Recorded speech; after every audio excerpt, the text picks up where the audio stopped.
coming in. Hello. Hi, Ken. I discovered your 10-year-old history of Hanford video, and it was great. Well, thanks. Not sure which one that is. I've done so many.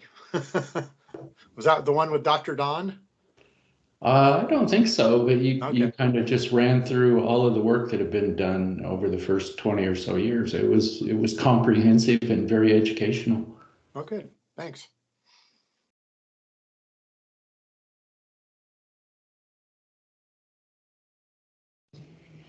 Ken, hi. Hi. Hi, you two were on Dr. Don? I didn't know that. A long time ago. You know, he asked me if I wanted to be on it a long time ago, and I just said I have nothing to say. I don't think I have anything to say. Well, I'm going to have to look that up. Yeah, I can't even give you a window when it might have been. It's been a long time. Okay, it is 8 o'clock, so let's get started. A couple reminders before we get going. That is, everyone might want to mute unless you need to talk. So mute your microphone.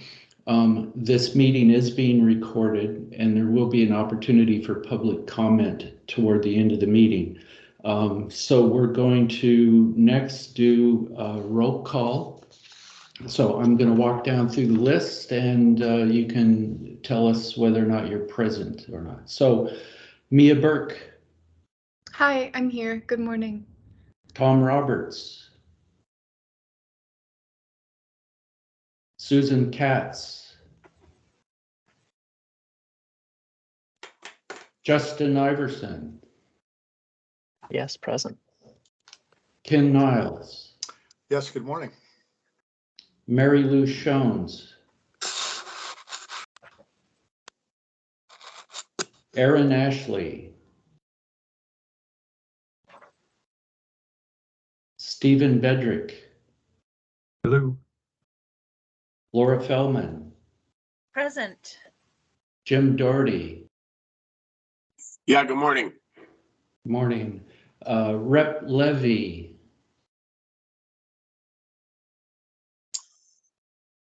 Kennedy McEntee, are you representing Rep Levy? Yes, hi, I'm here representing Representative Levy. Thank you, welcome. Rep Sanchez. Senator Gorsuch. Senator Hansel.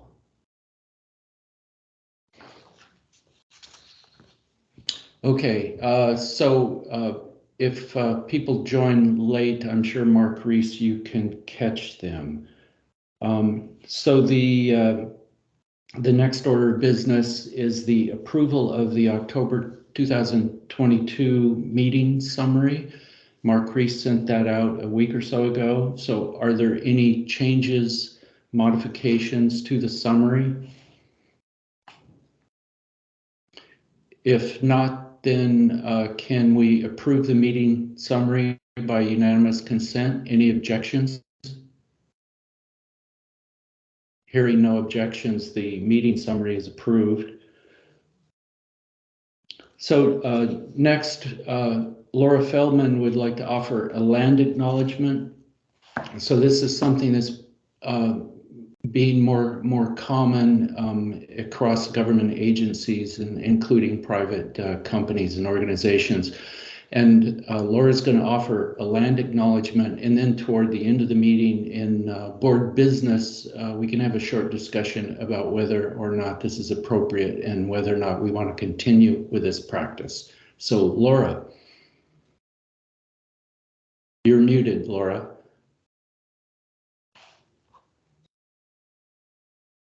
Laura, can you unmute? I'm unmuted. There you go. Okie doke. The Oregon Hanford Cleanup Board acknowledges that we are on lands along the Upper Columbia River watershed, inhabited for thousands of years by indigenous people of this area, including but not limited to the Confederated Tribes of the Umatilla Indian Reservation, the Nez Perce Tribe, and the Warm Springs Indian Reservation. We acknowledge the economic and social values, including systemic racism, classism, and the disregard for Indigenous, Black, and immigrant communities that made harm to this place possible. We recognize the need for reparation and healing and strive to learn from and support Indigenous communities in their efforts to steward life here for future generations. In Washington state, the Hanford nuclear weapons site sits on lands belonging to the Wanapum Confederated Tribes and Bands of the Yakama Nation and the Spokane Indian Reservation and other tribes who made their homes along the Upper Columbia predating colonization. These communities continue to suffer from higher exposures of living downwind of Hanford due to their traditional hunting, gathering, and fishing practices. We acknowledge the legacy of devastation and suffering inflicted on these ancestral communities and commit to working for cleanup goals that are based on tribal future use and exposure scenarios and which support tribal stewardship of this land and these waters in perpetuity. Thank you. Thank you, Laura. And welcome, Mary Lou. We saw you just joined us. Thank you. Okay, do a very quick review of the agenda before we, well, first, Max, would you like to introduce guests and staff from Odo? Yeah, thank you, Jeff, and welcome everybody. So I'm Max Woods. People who haven't met me, I am Assistant Director for Nuclear Safety and Emergency Preparedness at the Oregon Department of Energy.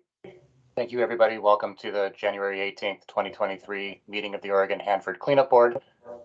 Jeff, I'll just note, I'm not surprised that the elected officials are probably not able to join us today. Oregon's legislative session started in earnest yesterday, and so I suspect there are important legislative hearings and committee meetings that's happening today in the Capitol, so that's okay.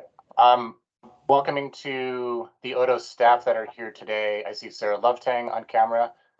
Sarah, will hear a presentation from Sarah a little later today. Mark Reese is running the show behind the scenes and is administrator for the board. Tom Cecilia is our Hanford hydrogeologist and does many other things for us on staff, and Tom will be joining us today, I believe. And Matt Hendrickson, I see you there on the screen. Matt's our newest member of our team who we introduced last meeting, but Matt, since September, you've been with us now, so you know, you can't really play the new guy for too much longer, but there he is. I think that's the Odo staff we have. I also want to acknowledge and thanks Michael Janicki. I think I got your last name right, I'm not sure. There you are, from the National Academies of Science, who is our first presenter. And I'm really glad to have you here and have representation from the National Academies on an important initiative that you're doing at the Hanford site. And thank you very much for joining us today. Appreciate that. Okay, Jeff. Thanks. Okay, thank you, Max. So today's lineup, I think we have a very good agenda for today. We're going to start out with an update from the National Academies of Sciences, Michael, and then the U.S. Department of Energy is going to update us on the status of the melter and the excavation under the 324 building. Sarah is then going to talk about or give us an update on state and tribal government working group. And then John Price will give us an update from the Washington Department of Ecology. And then after the break for lunch, which will be at noon, we'll take up board business and get an update from Max, followed by public comment. So without further ado, Michael, we're going to turn this over to you. Thank you. Thanks, Jeff and Max. Okay, let's see if I can screw this up. How bad I can screw this up.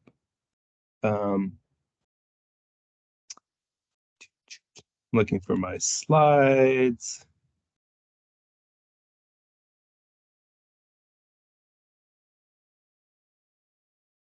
We see your screen now. Good. Do you see my screen or do you see my presenting mode? It's the screen, I believe. How's that? Yeah, PDF. Oh, you see my screen? Yeah, so I can see your other tabs too.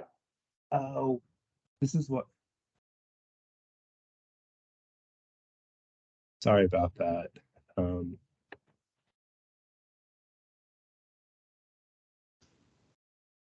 Okay, now we see the PDF document, no longer the tabs.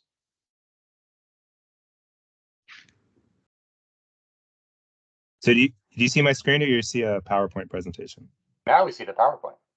Okay.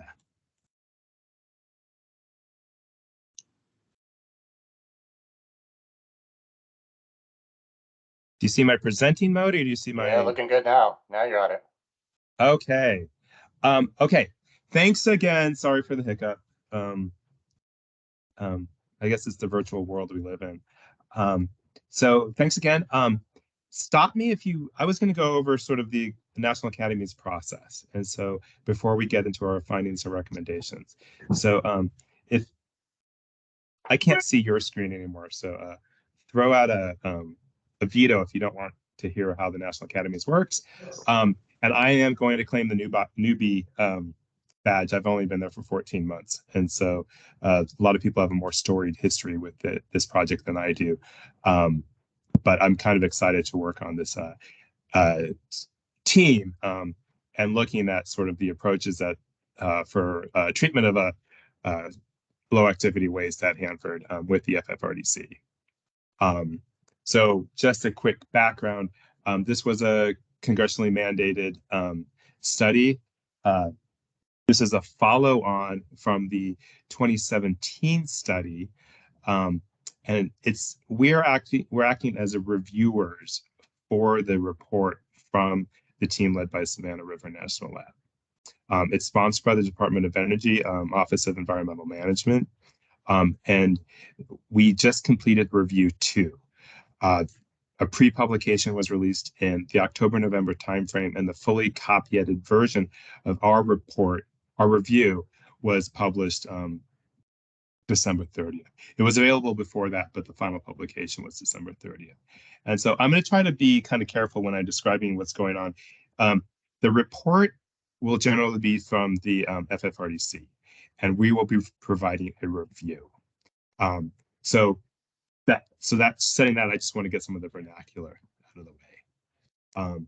Just as an outline, I'll go over the National Academies of Sciences, Engineering, and Medicine, and so the process we went through. I'll give you an update on sort of our review of the FFRDC report, and then go through the recommendations. And I might be fumbling through pages because I have the findings in front of us, so I can talk to the findings while I give you the recommendations.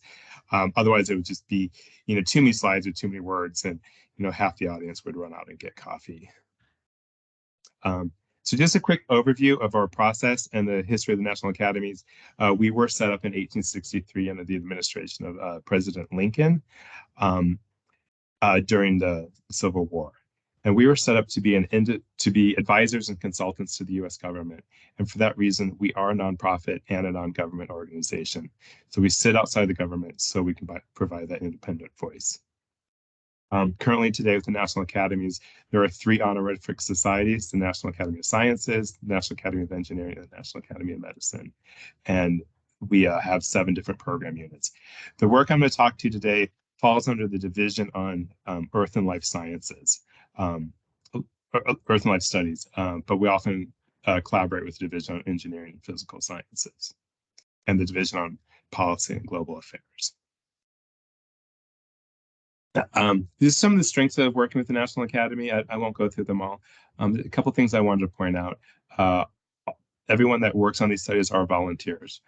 This kind of preserves our independence. Our volunteers are not paid for their service to our committees. And like it's noted, we have over 7,000 experts helping out the National Academies on an annual basis. The other thing about the National Academies is we are controlled by a FACA Section 15 law. And here is actually the FACA 15 law. This is a law set up specifically for the National Academies to hold advisory committees.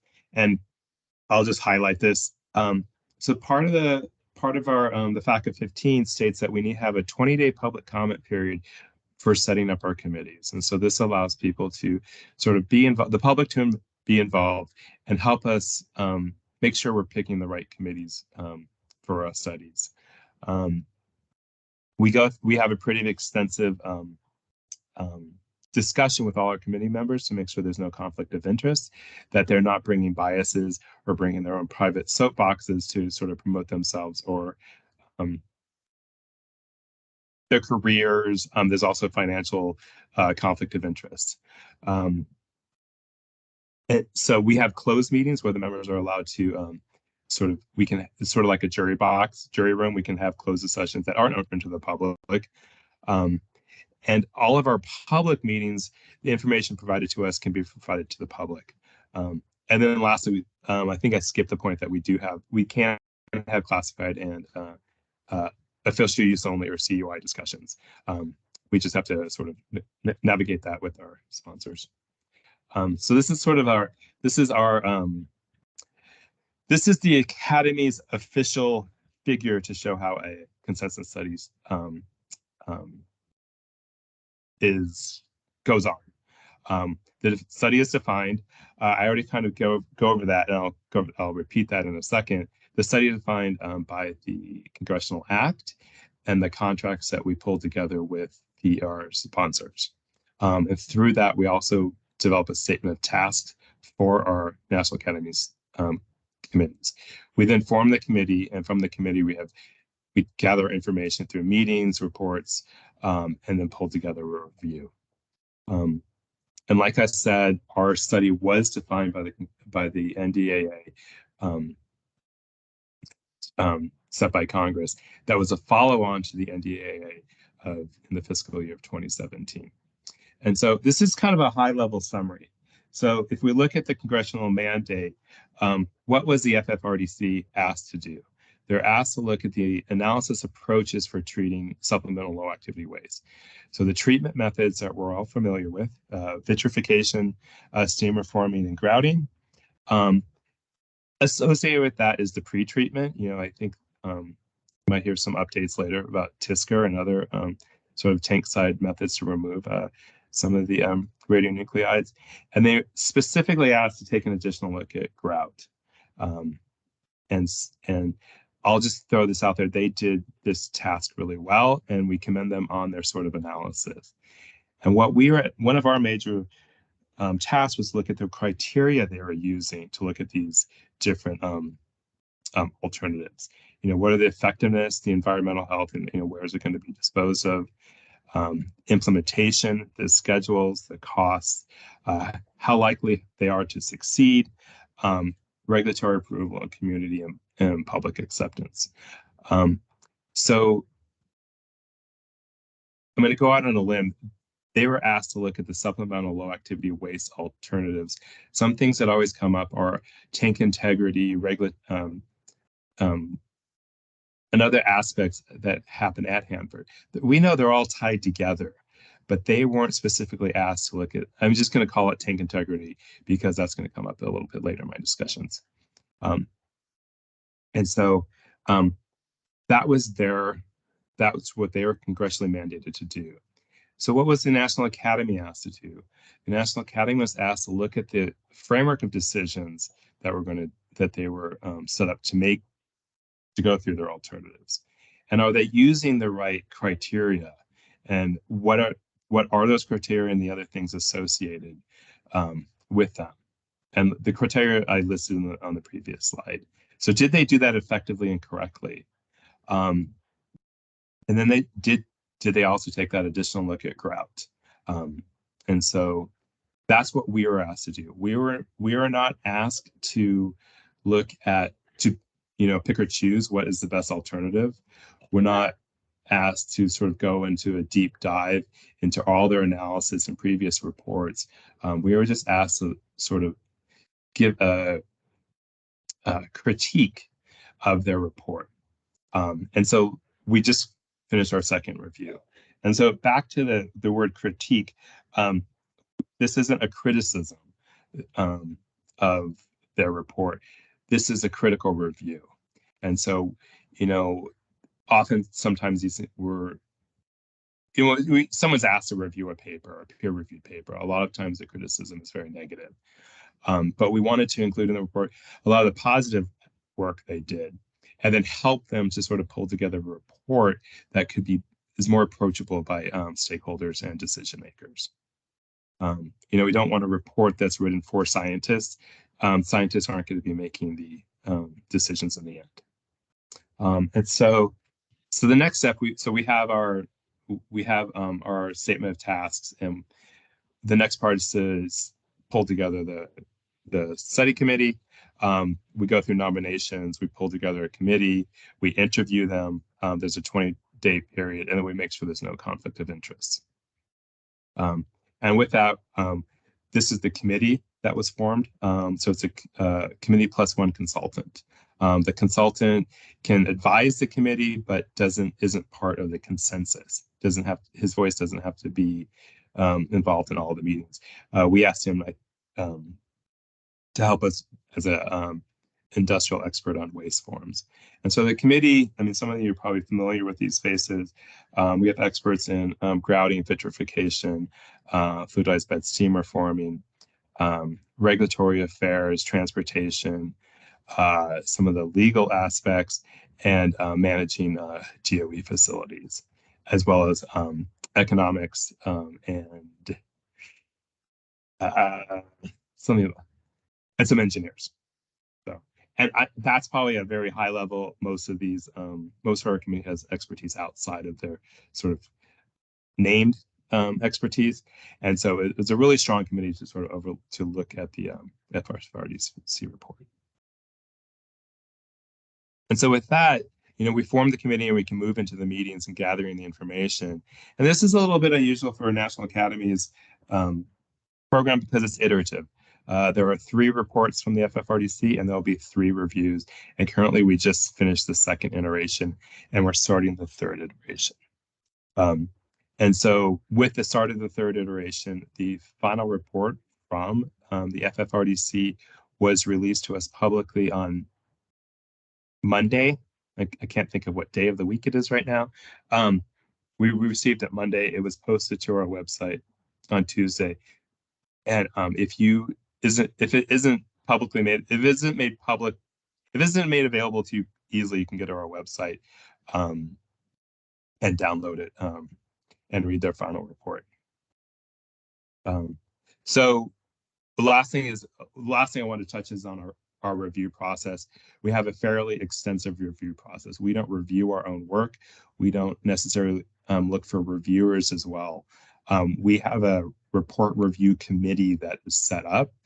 We advise them on potential reviewers that are independent of the study, and then they do a very extensive review, and then we have to respond to all their comments. So it's much more extensive than, say, a peer-reviewed journal article, in that it is the National Academies is independent, and the review process is independent of the report, pulling together a report. With that, the reviewers' comments are kept confidential. The reviewers are not made known to the committee, but then in the final report, for transparency, we do list the reviewers as an acknowledgement of all the efforts they put in to help us with the report, and again for this FAC of 15. So this was a list of the reviewers for the last report, and there's 2 National Academy members that help sort of run the review committee. And so that is the end of the spiel on the process. If you have any questions, I don't know how we'll do this because I can't see you guys anymore. Just shout out if there's any questions, shall we say. Because I would rather have this kind of be sort of iterative and not, if we save the questions for the end, it might get a little lost in some of the details. Okay, so we already went over Michael, this. we have a question. Oh, this is Max. We have a question from Laura Feldman, if I can interrupt you. Go ahead, Laura. Yeah, Michael, quickly in your slides, I saw that you held a public meeting in Richland last year, Yes. in April. I don't remember that, but that's not too surprising. I just wonder, how was that incorporated into this process? Oh, thank you. That is a really good point. And sorry, there's a lot of details that, kind of get left out in a short presentation.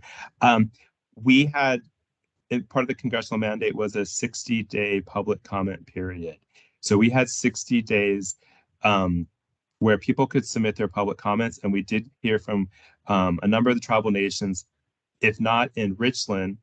The Yakama Nation gave a nice presentation. At the meeting before that, we heard from the Umatilla and the Nez Perce. All those comments were submitted to us as public comments. They're included opportunity to respond to those public comments. And I Does that imagine that we did, the OHC, our board also probably commented too, right, Max? I don't Oh, remember. yes. Well, the OHCB itself did not. Well, we as staff did. Yes. Okay, right. Right. Jeff Burright, I believe, actually was in Richland and gave a presentation at that time. And either later in this presentation, Michael, or in my talks later today, Oregon, Odo has been involved in this since the beginning and have been invited. So, yeah, we've been commenting. All right, thank you. This has been a very compressed time frame. I mean, I don't know any other National Academies committee that is expected to give 3 reports on 3 reviews in 18 months. And so during the last meeting in Richland, the report from the FFRDC was only released, roughly 2 weeks before the meeting. And so Washington and Oregon both were represented, but it's tough when you only have 10 days to read a report that's 800 pages long and respond to it. So with the added link to this study over the summer and the fall, we expect to be some more extensive responses, where people could, sit down and sort of digest the report. But yeah, thanks for pointing that out. So we did have a public comments, and the public comments are included in our report. Oops. Okay. Okay, I'm back to where too many words on these slides. So this is sort of a summary of what I just kind of said. We received the report April 12th.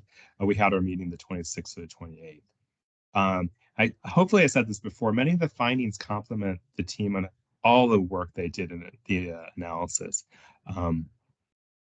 And we're trying to advise them on how to improve the report and make that message a little bit more receptive to stakeholders and decision makers.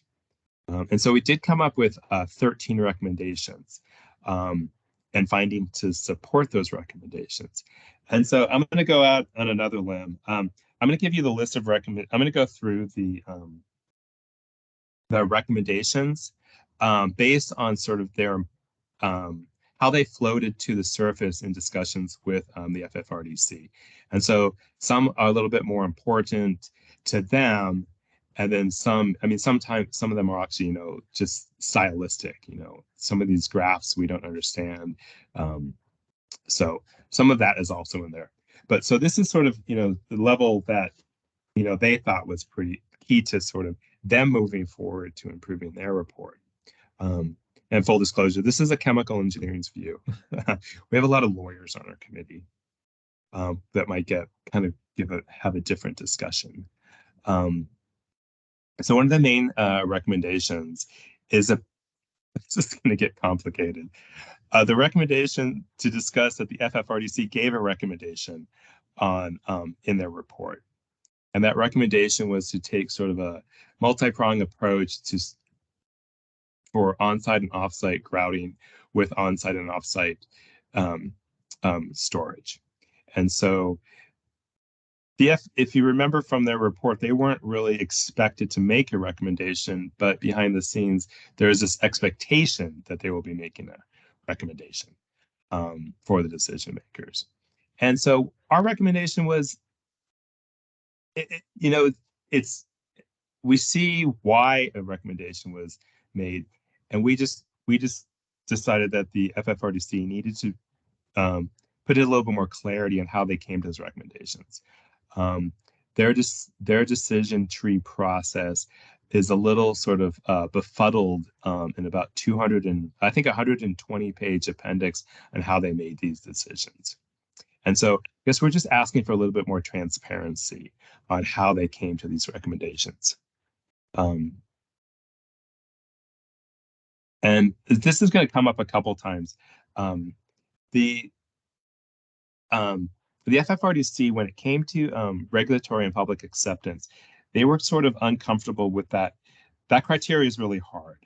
I think from my point of view, public acceptance and regulatory and working with the regulatory groups is going to be an outcome of this process. So it would be hard for them to predict the public acceptance of the regulatory issues while they're going through the alternatives. And so this will come up as a point a little bit later.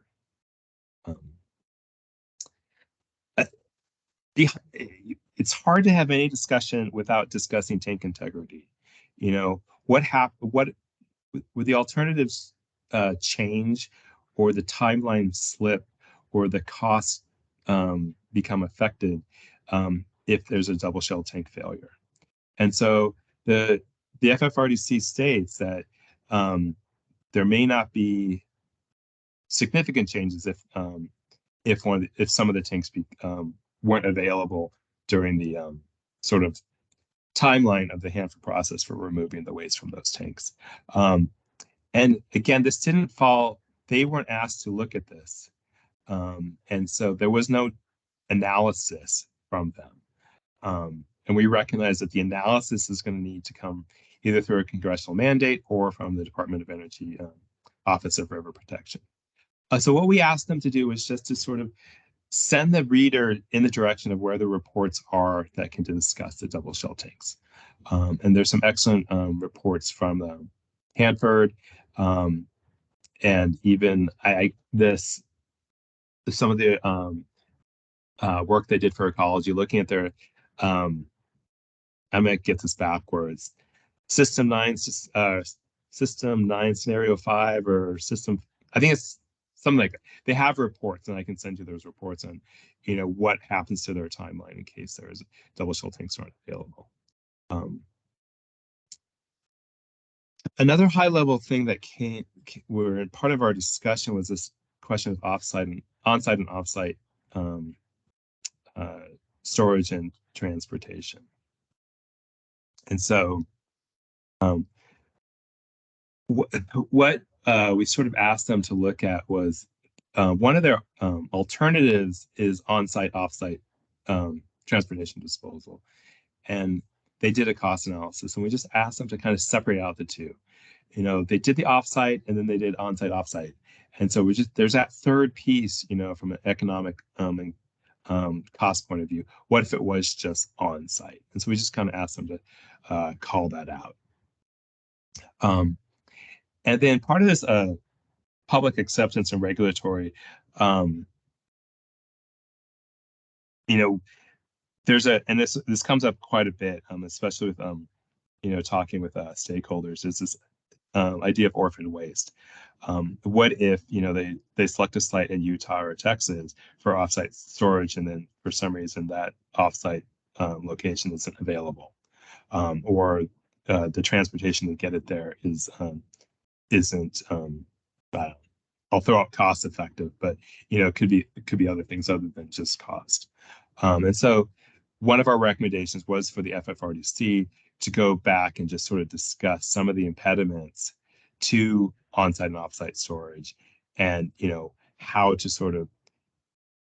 they're thinking about how these impediments should be thought of in case they do happen.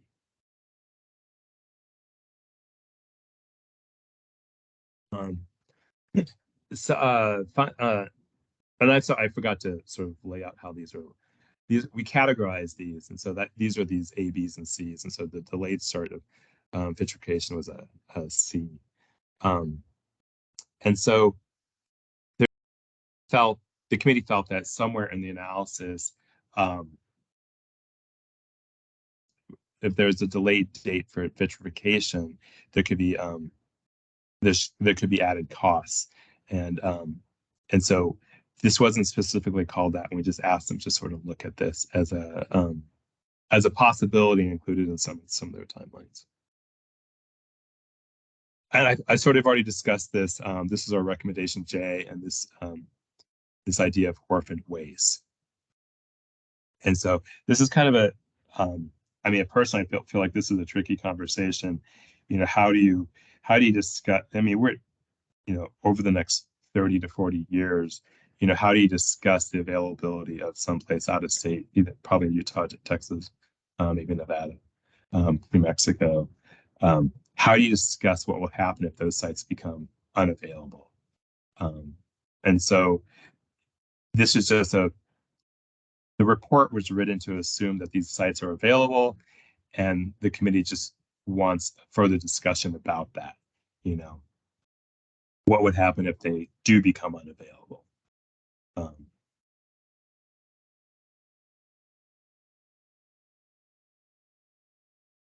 So I think I already brought this point up. They have some specific issues on offsite and offsite treatment and our disposal.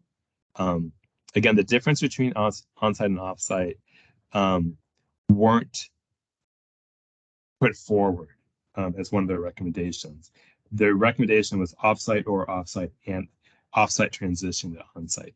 So from an engineering and cost and timeline, we just asked them to separate out those two. So we had onsite, offsite, and then purely offsite, and just help us to make this budget, the business case, you know, of what would be the most appropriate path forward. Transportation, again, this is back to the offsite disposal. Transportation became an issue, in that it was kind of presented in the report as sort of very straightforward. We've done this before, we know how to do it again. And also, part of the transportation discussion is transporting waste from the tanks offsite, and what I guess I'm not quite sure who this falls on. I'm going to say DOT, but it's maybe NRC or the transporting of waste. You know, there's you know, exposure from the tanks, the waste themselves, how they're going to be shielded, and so forth. And so part of some of the people that were experts in looking at the transportation of waste said, you know, we need to do this on a tanker by tanker basis and not as a monthly average. And that could just help with understanding the problem and the situation, and, you know, how to do this effectively. And then the second, this recommendation I, this is this question of just, they needed more clarity on sort of the ability to move waste off-site. You know, what would be the dose rates from the waste versus before it's shielded, and then the shielding provided by the tank.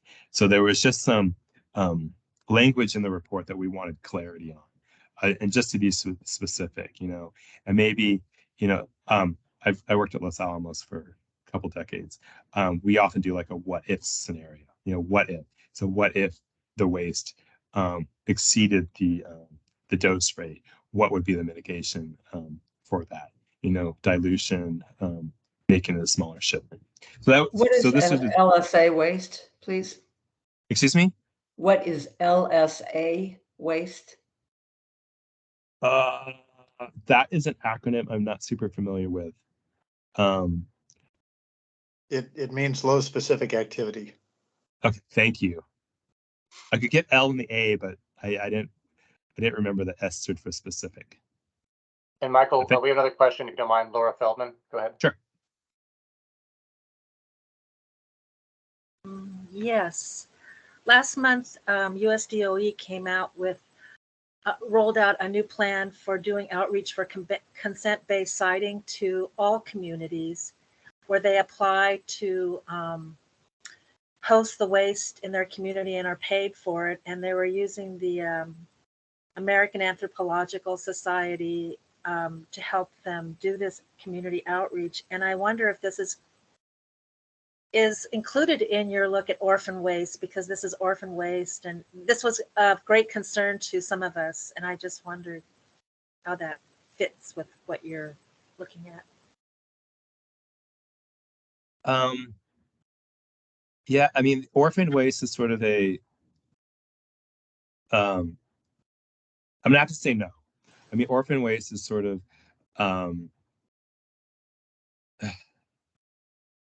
would be a consequence of not having, the ability to move it off site. And so, but there is IDF. And so with IDF, it could be stored on site. And so I think it gets a little bit more complicated because I don't think,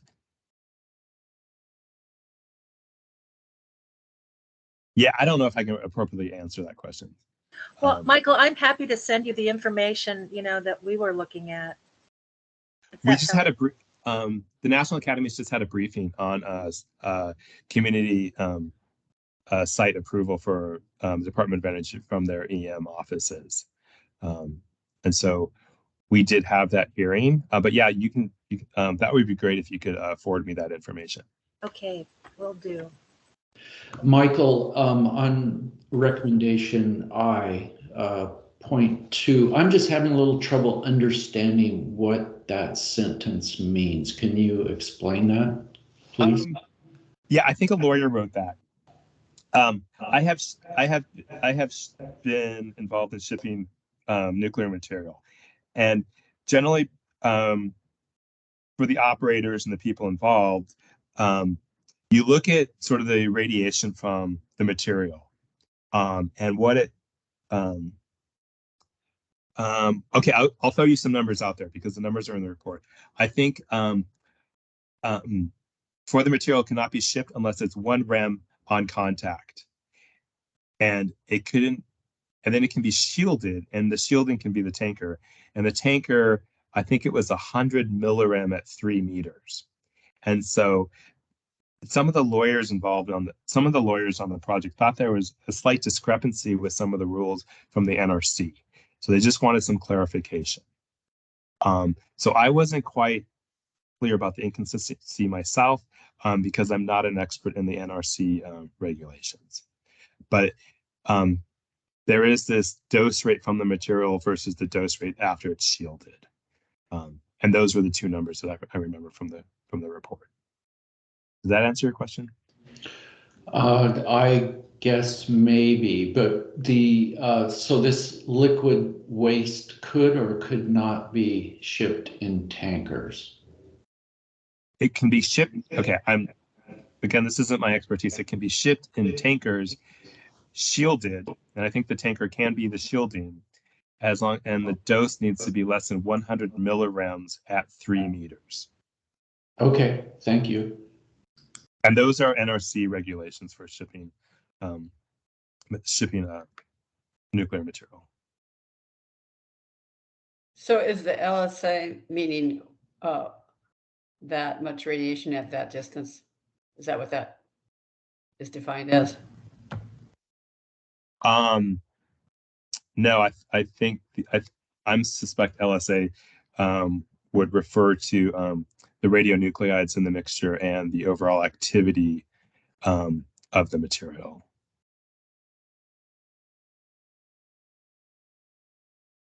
But yeah, I'm not. I can go back and look at whatever the NRC regulations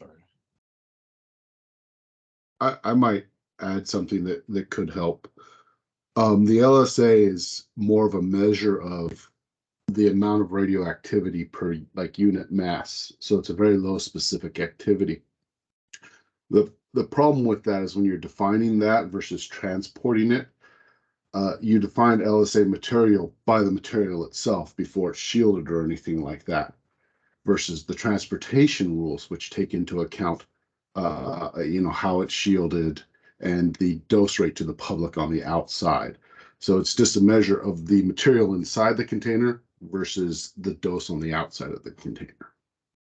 I hope that's a little clarifying. Yes, I think that helps. Stephen, you had a question or comment? Yeah, and this might be a newbie questioner on the transportation question, but it seems like obviously the dose is really important for deciding about how risky transportation would be and the logistics of transportation. But wouldn't there also be considerations? I mean, some materials are going to be easier to clean up than others. Some are going to have different kinds of contamination risks if, like, say it's being transported in a truck, crashes in a certain area versus another area. I imagine different materials would have different implications for how big of a problem that would be. Do they just lump all the LSA together for transportation risk calculation purposes as it's all fungible and equivalent, or do they really break it out by, stuff from this tank, if it crashes here, will be a problem, whereas stuff from that tank, if it crashes here, we know what to do with when making the calculations of how reasonable it is?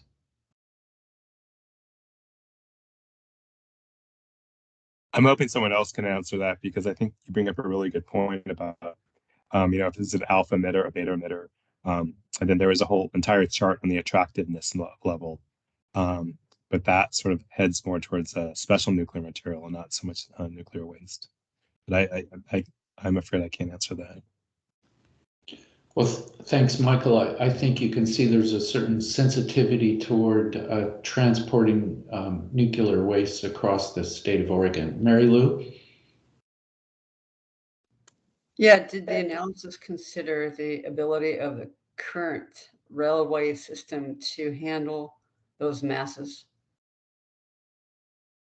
Since sometimes shielding requires an extremely large mass, and I know some railway companies do not have the capacity in it. The infrastructure would have to be upgraded to do that.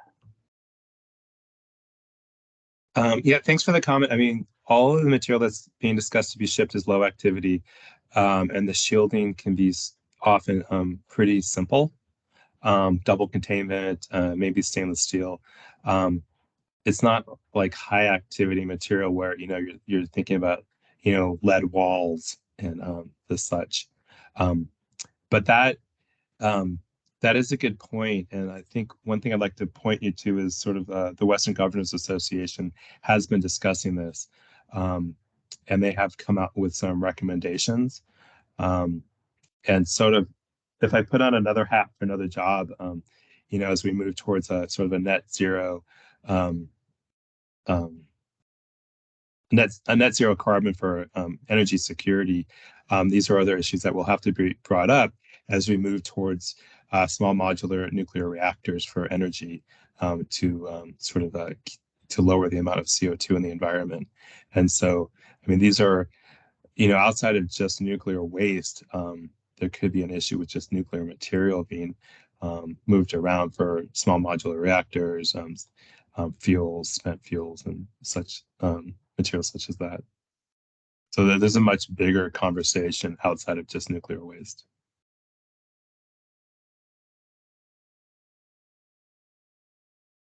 I'm going to go forward. This is kind of just reiterating some of the things I've already discussed on.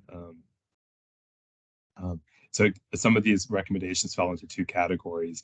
What if some of these sites aren't available? And I think we've had some really good discussions here about, not only, to decide about the location, but, how to get them there. So cost became a very, we had a long discussion about cost and this failure to complete due to shortfalls. And so outside of this recommendation, there is this issue of affordability.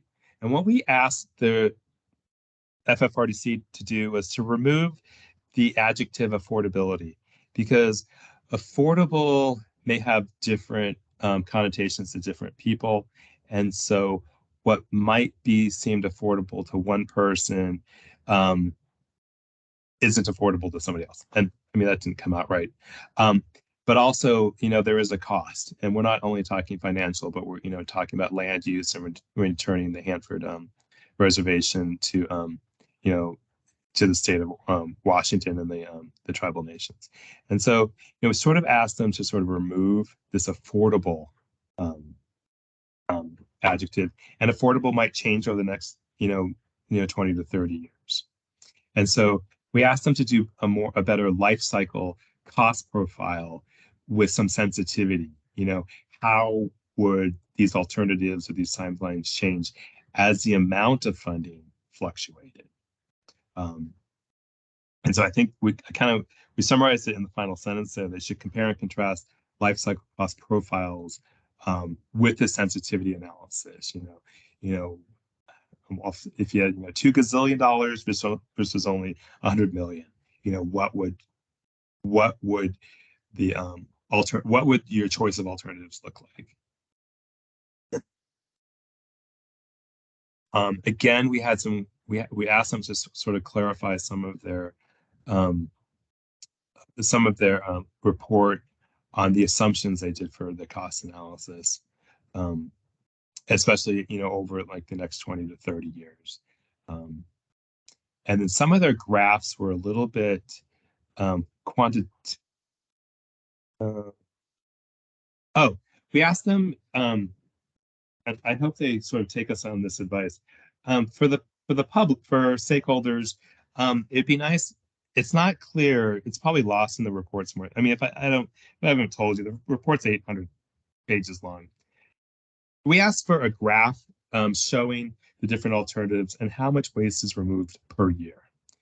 So I mean, we all know what the graph is going to look like over 40 years. It's going to be asymptotically headed towards the end of the project. But for the public and for the people like us, show us like how quickly you're removing some of this waste. And that might help with deciding what some of these alternatives. Michael, Michael, before you go on, where do they get their cost information? Do they get it directly from the U.S. Department of Energy? I mean, it's a team of engineers, mechanical, chemical, economists, doing sort of the same sort of cost analysis you would do for a chemical plant. And so they're generating the cost information themselves with input from DOE, or are they taking DOE's numbers and updating them?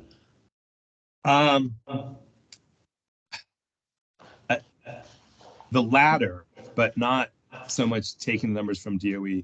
I think they're looking at comparative DOE sites and I think I'm not the economist on the team, looking at comparative sites and how they operate and how much they cost to build, manage. I think most chemical plants have a lifetime of about 10 years. And so now we're talking 40 years. And so it's a little bit more complicated because you then have to bring in, the maintenance, replacements, rebuilding, and activities such as that. Okay, thanks. And then we had two particular things that kind of fell out. And this came up to some of the other, back to these criteria, the public acceptance and, the recognition that, the Hanford site needs to be returned to sort of the tribal nations in the area. And so one criteria we just asked them to look into is not so much when, or let me switch that around.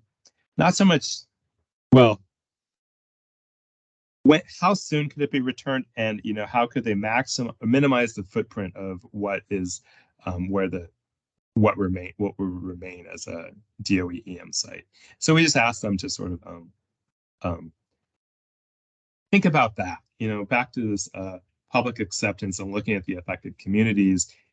How could you kind of step back and work and discuss this with the local and tribal nations.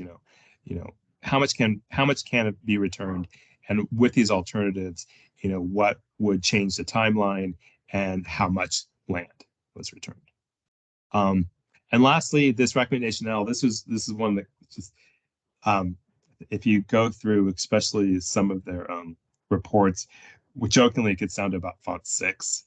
Some of the graphs, they are qualitative and not quantitative. And so we just asked them to redo some of their graphs and some of their discussions to be more quantitative instead of qualitative. So just a couple, let me just close out real quick and hopefully we can continue this discussion. The committee's been great. So I'd like to acknowledge them, especially our chairs, John Applegate and Alan Croft. They have been amazing at sort of pulling this together and, keeping us as close to a realistic timeline as possible, although our last report was about a month late, but let's not share that in public. But it is published, so we're good.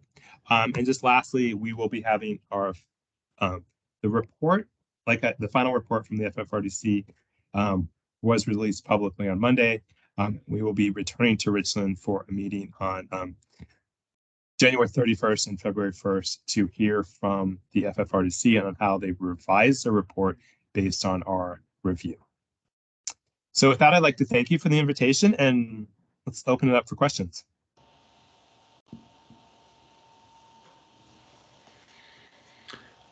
Okay. Oh, sorry about that, Jeff. Mia Burke, please.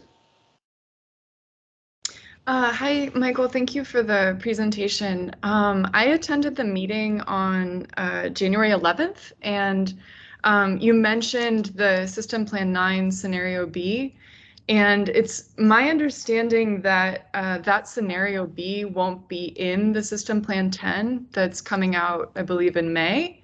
And so I'm kind of curious with this, with the System Plan 10 coming out 2 months after your final review is supposed to be published, and also with the holistic negotiations, kind of if there's going to be another iteration of this whole process, just because it seems to me at least that once the review is published, it's already out of date in terms of the most up-to-date information available for the committee to make a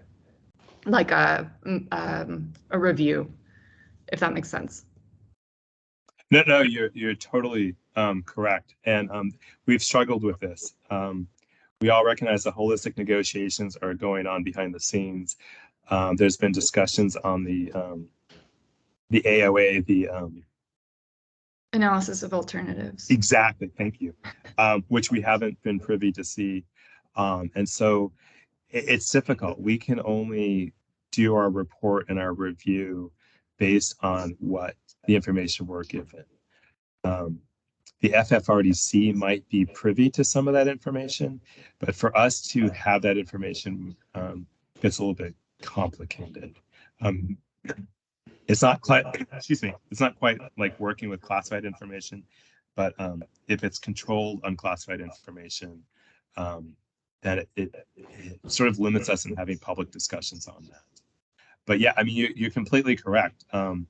I mean, you'll hear later, I think from Delmar about, the update on the melter. And so, it's a very dynamic situation. And so, I mean, I think we got to put things in perspective. We're moving forward, we're making progress, and we can only provide a snapshot based on our timing and our funding. And so, to take your conversation, the next step, could there be a follow-on study?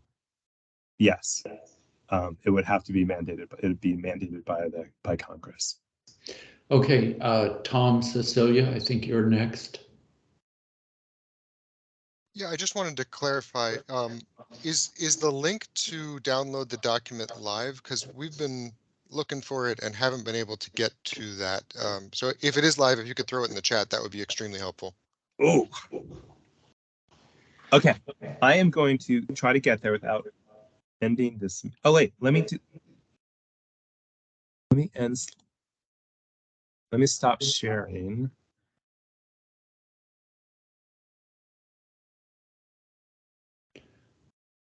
Okay, so talk amongst yourselves. It looks like Tracy put it in, so we're good. Thank you. If it works, that's great. Okay, Mary Lou, you're next in the queue. Yeah, I was wondering if the analysis of the delayed start in the implications of that was written before or after September when the melter was delayed? It was written before. Dan, It's dynamic. okay, Dan Solitz. Yes, thank you. I'd just like to talk about some mileposts that still need to be passed before any concrete decisions can be made. One is the test bed initiative, where they're taking 2,000 gallons and treating it. The other is coming up with a technical readiness level for the grout itself, which hasn't, as far as I know, been determined. So that they can a formula for mixing it into the cement, what kind of a cement it's going to be, and then the third thing is an accelerated testing of that grout, so that then they could do a performance analysis to see if the grout will then stand up to the environment and hold the radioactive material. So those things haven't yet been discussed, and we need to look forward to a discussion on that. Thank you. The lack of discussion has been included in some of our reports. If it wasn't this report, maybe it was the previous National Academy study pointed out that that the formulations might be changing for the grout, and the need for testing and sort of a performance assessment prior to sort of determining where a storage location would be. Thank you. Okay, Mary Lou, your hand is still up. Sorry, disregard. Okay, are there any further questions? Well, if not, Michael, thank you very much for your presentation, and we look forward to seeing what comes out of the next meeting in January. Thank you. And I'd also like to say we're having a panel discussion at a more national level at the Waste Management Symposium in Phoenix. So if any of you will be in attendance there, reach out to me and I can make sure that you know about this panel discussion that's being sort of organized by the Department of Energy with Bill Bates on the FFRDC, myself, Nathan Anderson, and I think we've reached out to a couple of other the attendants. Okay, thank you very much. Thank you. We are ahead of schedule by a bit more than 10 minutes. So my suggestion is let's take a 5-minute bio break and we get back for U.S. Department of Energy let's say at 9:10, okay?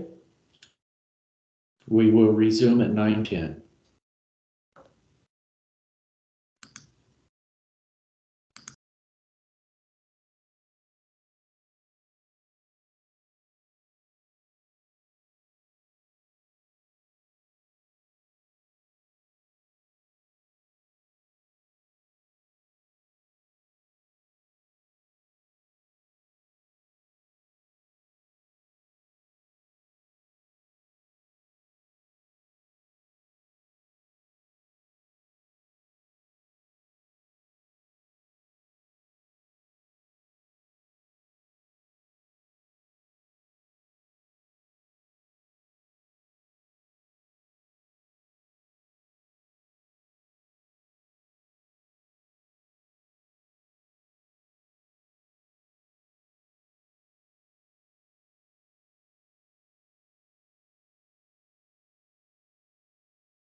Okay, it is 9:10. So do we have our U.S. Department of Energy personnel queued up? Matt Irwin, I believe, first. Yep, I'm right here, so whenever you're ready. Okay, Matt, I think we're ready. Good to see you again. Fire away. All right, thanks. Let me just share some slides here. So, as was mentioned, my name is Matt Irwin. I'm the Deputy Assistant Manager for WTP, and I'm here to talk to you about two topics. Both of them are related to Melter 1 heat up and the pause that we're currently in. I will apologize here up front because I can't see if you raise a hand, so I will try to be consistent about stopping between slides, and I would just say someone should speak up if there's a hand up, and I'll be happy to stop and discuss any questions you may have. So and I guess, can you confirm you can see my slides? Yes, we can. Okay, good. Excellent. All right, let me also preface, this is the first slide. I think everyone's aware, back on October 8th, we initiated Melter 1 heat up. It was proceeding smoothly, up to the point of getting the melter just up to the 300-degree point. At that 300 degrees, we were going to be at a basically a soak time, and then we would proceed up to continue heating up the melter. So we've been going just under 36 hours and approaching 300 degrees when it was noticed that there was elevated temperatures in the startup heater power supply. So the startup heaters are resistance heaters that are installed from the top of the melter, and they support the initial heat up. Those startup heaters have a alternating current drive, an AC drive, that goes through a filter. That's what this circuit is showing here. The AC drive sends the power through a filter. It's a reactor. They call it a reactor from a electrical engineering standpoint, but it's really just an inductor. It's a core with a bunch of wires around it that creates the inductor. It also has a capacitor, which is represented here in the diagram. That whole circuit of reactor and capacitor, as well as the transformer, is what they call the sine wave filter, or the filter. Then that provides power down to the heater. So we have 3 cabinets. Each cabinet is supplying 6 of the heaters, and we have a total of 18 heaters. One of those cabinets was starting to show high temperatures. So they would monitor it. As they were monitoring it and checking the temperatures, they basically saw the temperature spike, and then this particular set of inductors, which is in one of the cabinets, had overheated and tripped. It tripped the breaker.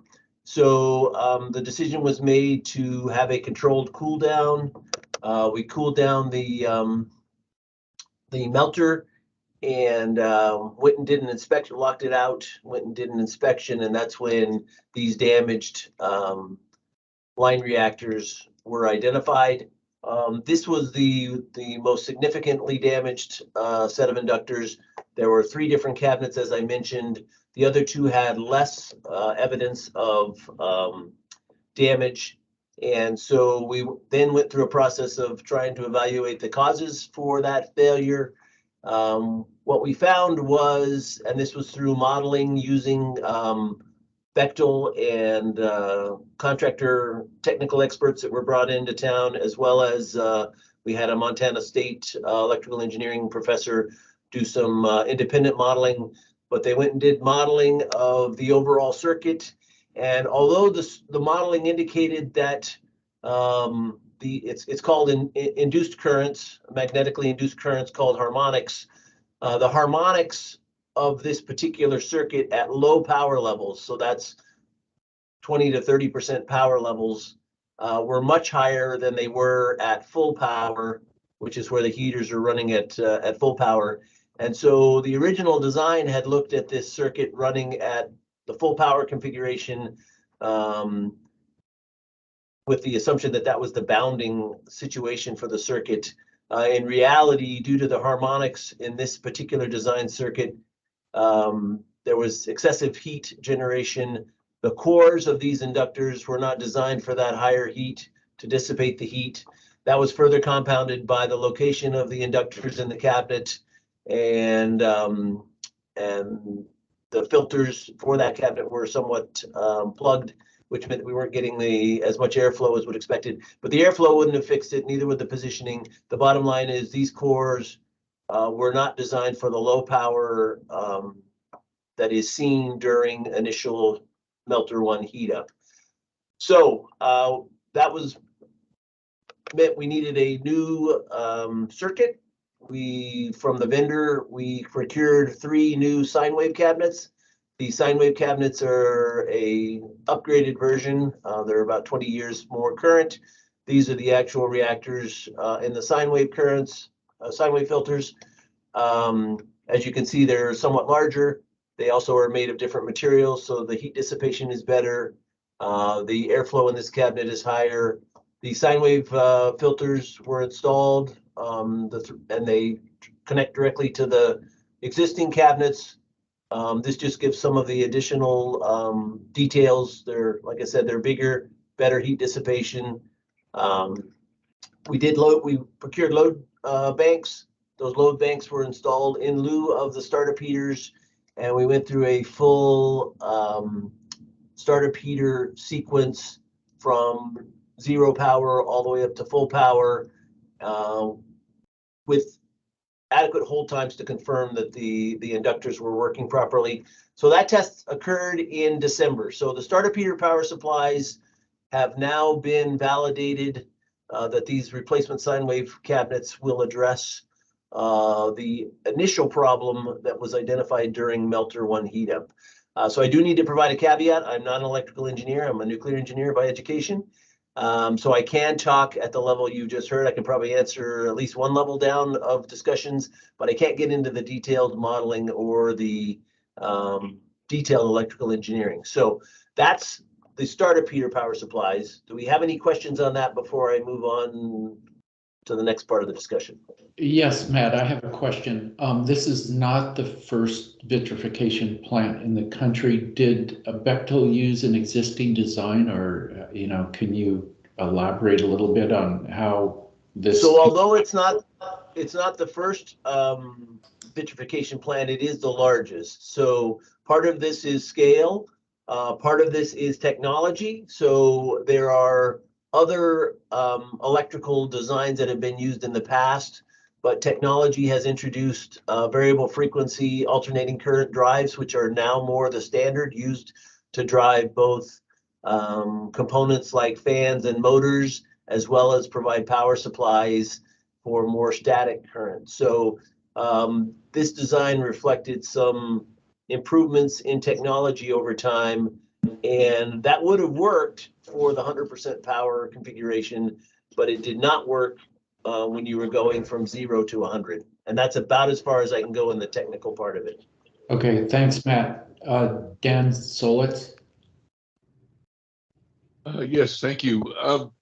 Just for my own clarification, this is a power supply to the startup heaters. This isn't power supply to the resistant heaters on the sides of the box to keep the stuff melted. So you're referring to the Joule heater. So yes, I have not talked about the Joule heaters yet, but I will be. Okay. Now I guess are these are also just resistance heaters. The startup heaters are just resistance heaters. That is correct. Yeah, I guess I don't understand the need for all of this equipment in front of them. I mean, a rheostat and a resistor seems to me like that would do it. I don't understand the elaborate equipment that was used. So the historic rheostat and resistors is much larger, much less efficient. So when they designed the plant, they went with AC drives as the driving force, which means you had to put a filter in the circuit. So even though it's more complicated, it's also more efficient and takes up less space. Thank you. Mary Lou? Yeah, considering the pause, how long will it likely, if every system works properly, how long does it take the melter to get up to the point where the joule heaters take over and It'll be 7 to 10 days.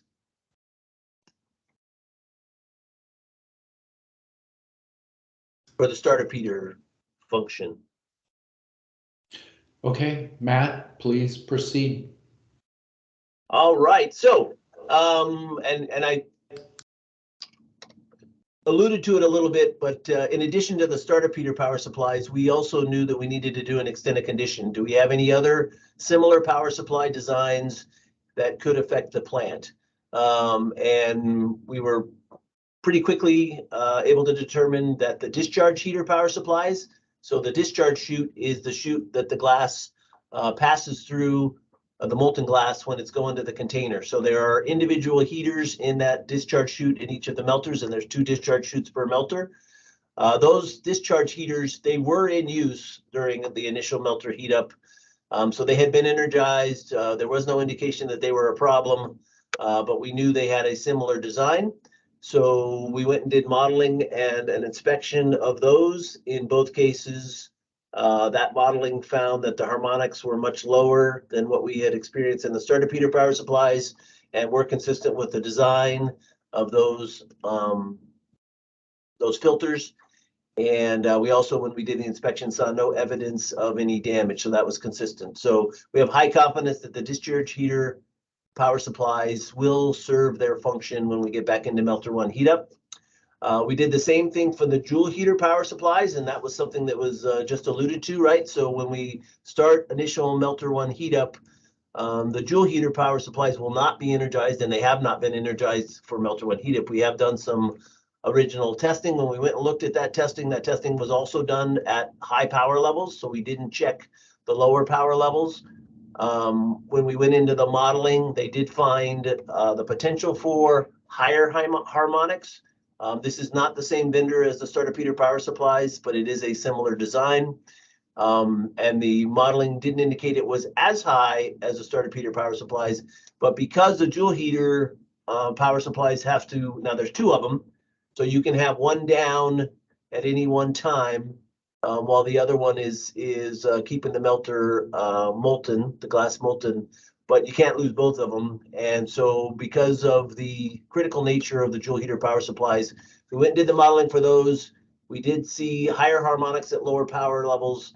That isn't a risk we were willing to take, so we had to procure a second set of load banks. These are much larger because the joule heater power supplies are basically just over a megawatt, whereas the individual startup heaters are much lower.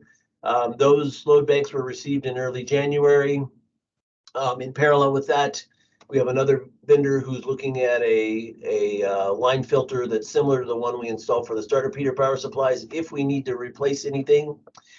And then we've been working with the vendor that was for the joule heater power supplies. That testing just started here over the weekend.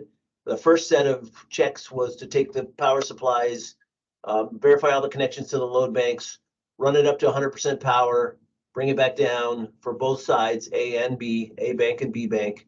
And then if that's successful, then we would switch to a 108-hour test, which would include some of the soak time, which would show how those line reactors function under load for longer periods of time.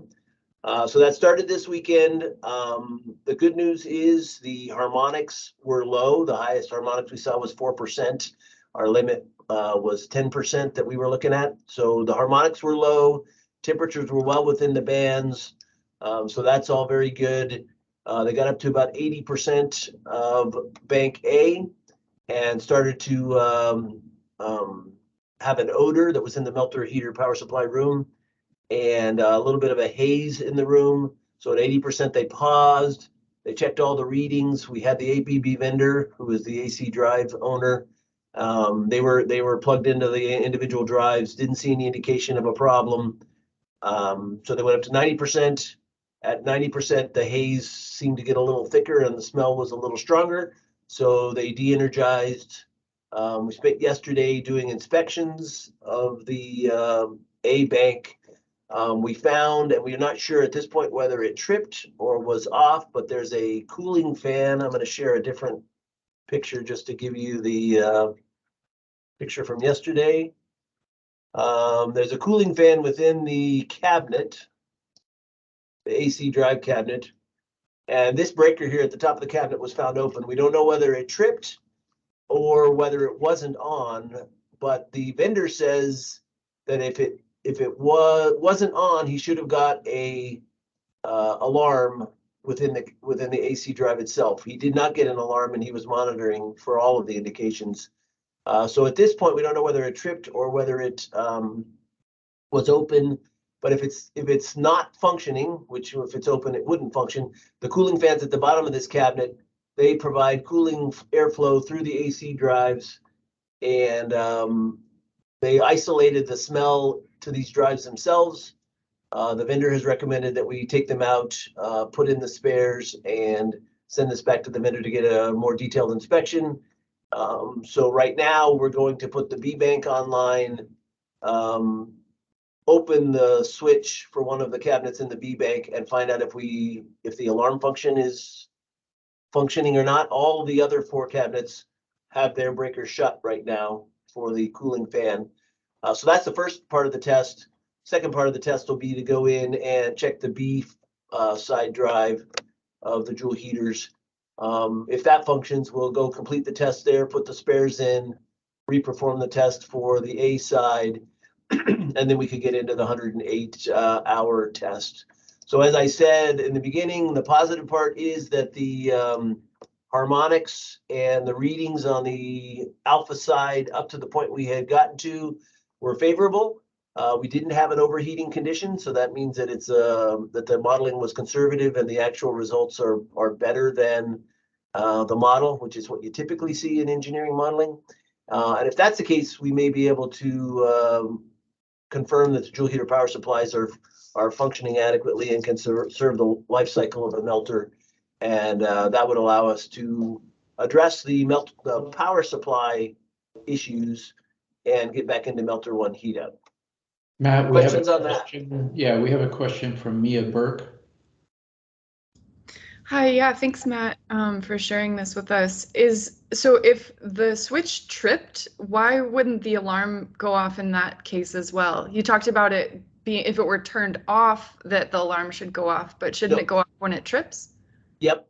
So if it tripped or it was left off, it may be a problem with this one cabinet. That's what I'm trying to say. If we go to the other cabinet and turn it off and the alarm comes on, and we confirm that it's working in the other cabinets, then it's a problem with the alarm circuit in that particular cabinet, and we'd have to go figure out why that happened as well.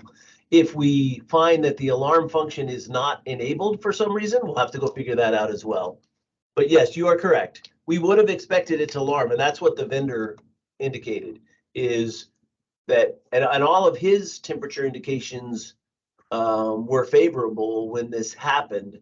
But if it wasn't getting adequate cooling, he said the capacitors are susceptible to overheating if they're not getting enough cooling. So what may have happened is the front end of a failure due to inadequate cooling. We actually don't know for sure that the drive is damaged. We just know that there was a smell and a haze, which isn't something we would expect. So we're being conservative in that instance. Other questions?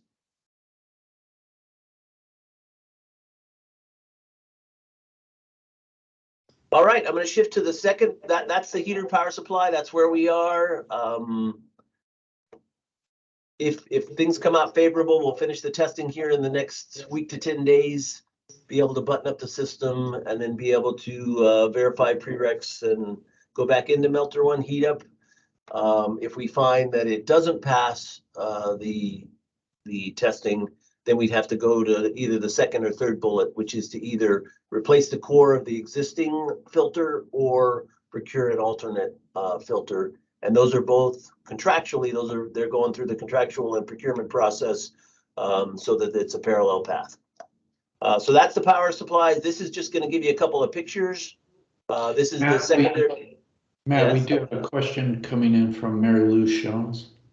Yeah, well, we expect then to see some more melter startup actions in early February? And if we don't, because something delays that, will you guys be making an announcement about what's going on?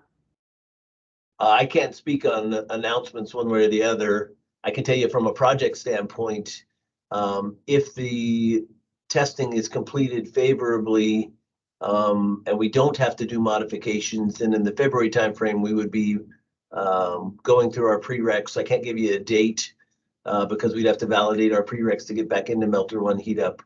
And then from a department standpoint, updates will be provided periodically, no different than we do on any other project. All right, so sharing a couple pictures. This is just what the this is the actual transformer part of the cabinet.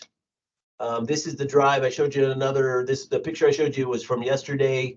This is one from earlier. This is what the cabinet looks like when it's closed. These are where the actual AC drives are. And then the picture I showed you earlier actually goes a little higher, so it shows you where the switch is for the cooling fan. And that's all internal to the unit. Normally the door's closed, so normally those switches are configured and not touched. This actually shows the internals. The water cooling lines are actually for the coils themselves. The actual core part of it does not, only receives air cooling. And then that just showing you a capacitor. So that's just for information. And at this point, I'm going to switch to the second part of the conversation. In running the Melter 1 heat up, and I think we talked about this previously, but one of the things is when the melter's cold, it does have a lot more in leakage. That in leakage means more flow through the off gas system. So the off gas system is we're pulling a negative off the top of the melter, and any of the off gas materials that are coming off the melter goes through a train, the submerged bed scrubber, the wet electrostatic precipitator, up through HEPA preheaters, through the HEPA filters, into the carbon bed, into the TCO skid, catalytic oxidizer, through the caustic scrubber, and then out through the stack. So one of the things that was noted is we were getting accumulation of water here, primarily in the lines between the caustic scrubber, the TCO, and the off-gas fans. There's a auto drain that's supposed to drain these lines because we know there will be some accumulation of condensate because there's a lot of secondary cooling water in the submerged bed scrubber, wet electrostatic precipitator. Those both have water. Caustic scrubber also has water in it. So we also knew that the increased flow would entrain more liquid in the line. There's an auto drain that's supposed to be draining this line. It was not, so it accumulated water in this duct work. First thing they went after Melter 1 heat up is went and drained those lines. Then did calculations to evaluate how the system got the water that it did. And then we've been going through the last 3 weeks of period of testing to confirm that we're not accumulating additional condensate and entrainment going forward. That test, as I stated, started about 3 weeks ago, first going one train one side, then the other side, then at nominal, and now it's at design flow. So the design flow test started yesterday at 4:45. It'll be a 24-hour period, and then we'll go back and check for accumulation of water. Those checks will happen the following day, so day after tomorrow. So far, the adjustments were largely successful. We do still have to make the adjustment on the auto drain because we've been doing it manually to confirm that if we do it on a particular periodicity, that it will keep the lines from accumulating water. And then there's one adjustment we'll make on the caustic scrubber. They want to put a gasket in between. There's a bunch of HEMI filters here at the top. And if the cooling is bypassing the HEMI filters, it tends to get caught up in the ductwork. So they're going to put another gasket there to minimize that. And then they're confirming that there's some drain pots in here, and they put in a float to confirm that those drain pots are working properly. But this is where we do get some accumulation of water, and between the auto drain and the two corrections I just talked about, They expect that should address that accumulation. It'll be something we have to monitor through the life of the plant because we do have a high volume of secondary cooling water. But this is the other big job that's been going on subsequent to pausing Melter 1 heat up. And when we get back into Melter 1 heat up, we'll have validated our processes to mitigate that accumulation of water so that doesn't become a problem in the long term. Matt, we have a question from Mary Lou Jones. Okay. Yeah, is it understood why the drains didn't work? Because the settings weren't proper, it was not opening and closing at a rate that would keep the water from accumulating. So because of that, the water was backing up in the duct, and then they saw it in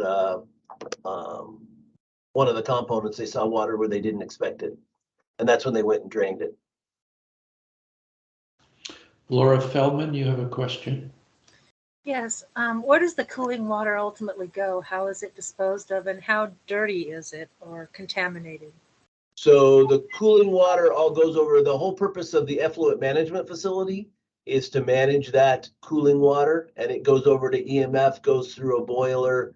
The bottoms from that boiler go back into the feed for law, and then the condensate, it works very similar to the evaporator in tank farms. The condensate goes down to the effluent treatment facility and gets treated and managed accordingly.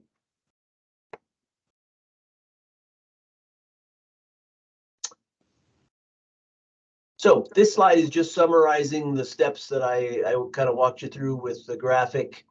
The only thing I didn't talk about is the paper side, which is once the testing is done and they perform the tweaks that I talked about, then they'll do a fitness for service evaluation and an operability evaluation.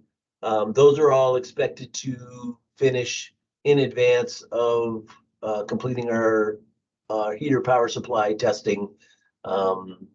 But it's something we want to make sure we have our hands around before we get back into Melter 1 heat up. So those are the two big ticket items. There's lots of other maintenance and corrective maintenance that goes on the plant, irregardless of whether we were in Melter 1 heat up or not. So we'll have to make sure that those are in the right configuration to support Melter 1 heat up. But that's our status. Matt, a question. This is starting to look more and more like a operating process facility. So your organization has got to make the transition from, design and construction into operations. Can you talk, or at least address the organizational capability and where you stand? Yeah, so the commissioning phase is exactly what you said. It's that both cultural and organizational shift from a construction and startup mode into an operations mode. From a plant standpoint, they're on the 24/7 shifts. They've got the 4 A, B, C, and D crews. They're all manned, they're all trained, they're all qualified. They shifted maintenance over to 24/7 in the early fall, so that's been in place here for a number of months. From a DOE standpoint, we have our resources aligned so that we can provide 24/7, 365 oversight and coverage as the needs arise. I would tell you that what I would say is that the people and the initial training and quals are in place. But what we find during commissioning is that discipline operation and that culture of consistently doing the work safely and effectively, that has to mature. That takes a period of time. I would say we're in the first period of that, but there's clear evidence of gaining ground as we have worked our way through the challenges that the plant creates. And I would contend a large part of that challenge during a commissioning phase is it's not that the plant's broken, it's understanding how the plant operates. Now, that's not to say that things don't break, right? We've had the PCW pumps that broke about a year ago, a little over a year ago. The off-gas fans, which were broken, their seals were replaced, so they weren't literally broken. They just had some corrective maintenance that had to be done, and now we're on heater power supplies. So culturally, we're on our way and on a pretty good trajectory to get to where we need to go. I expect there will be some additional learning opportunities, but from a having the right people in place and having them initially trained and qualified, that's all already been established. Any additional questions on that? Thanks, Matt. I think we need to transition over to, is it Tom Tainer to talk about the 324 building? Is that next? All right, thank you very much. Thanks, Matt. Excellent presentation. Okay, good morning. This is Tom, and I'm here to talk today about the 324 facility update, 30296 Waste Site. And my position, I'm Bill Hamill's deputy for the assistant manager for River and Plateau. Next slide, please. Okay, from where we last briefed in October, we did complete installing the 13 micropiles along the west wall. The micropiles were to provide structural support for the building itself to prevent sagging during operations. We also continued with regards to soil stabilization, which is the horizontal and vertical boreholes. The difference between a micropile and a vertical, the micropile were for morely structural, and then the soil stabilization vertical is basically to put a concrete shroud around the outside to prevent soil sloughing into the excavation. Where we are right now is that 14 of 42 horizontal boreholes are complete, and we're on track to complete the grouting of all the vertical soil stabilization and horizontal by the end of fiscal year or 2024. A couple of things have come up since then. You may be aware that headquarters did an independent review of conduct of ops and conduct of maintenance at the 324 facility. They did issue a report, and this morning the complex monitor did a brief report on that.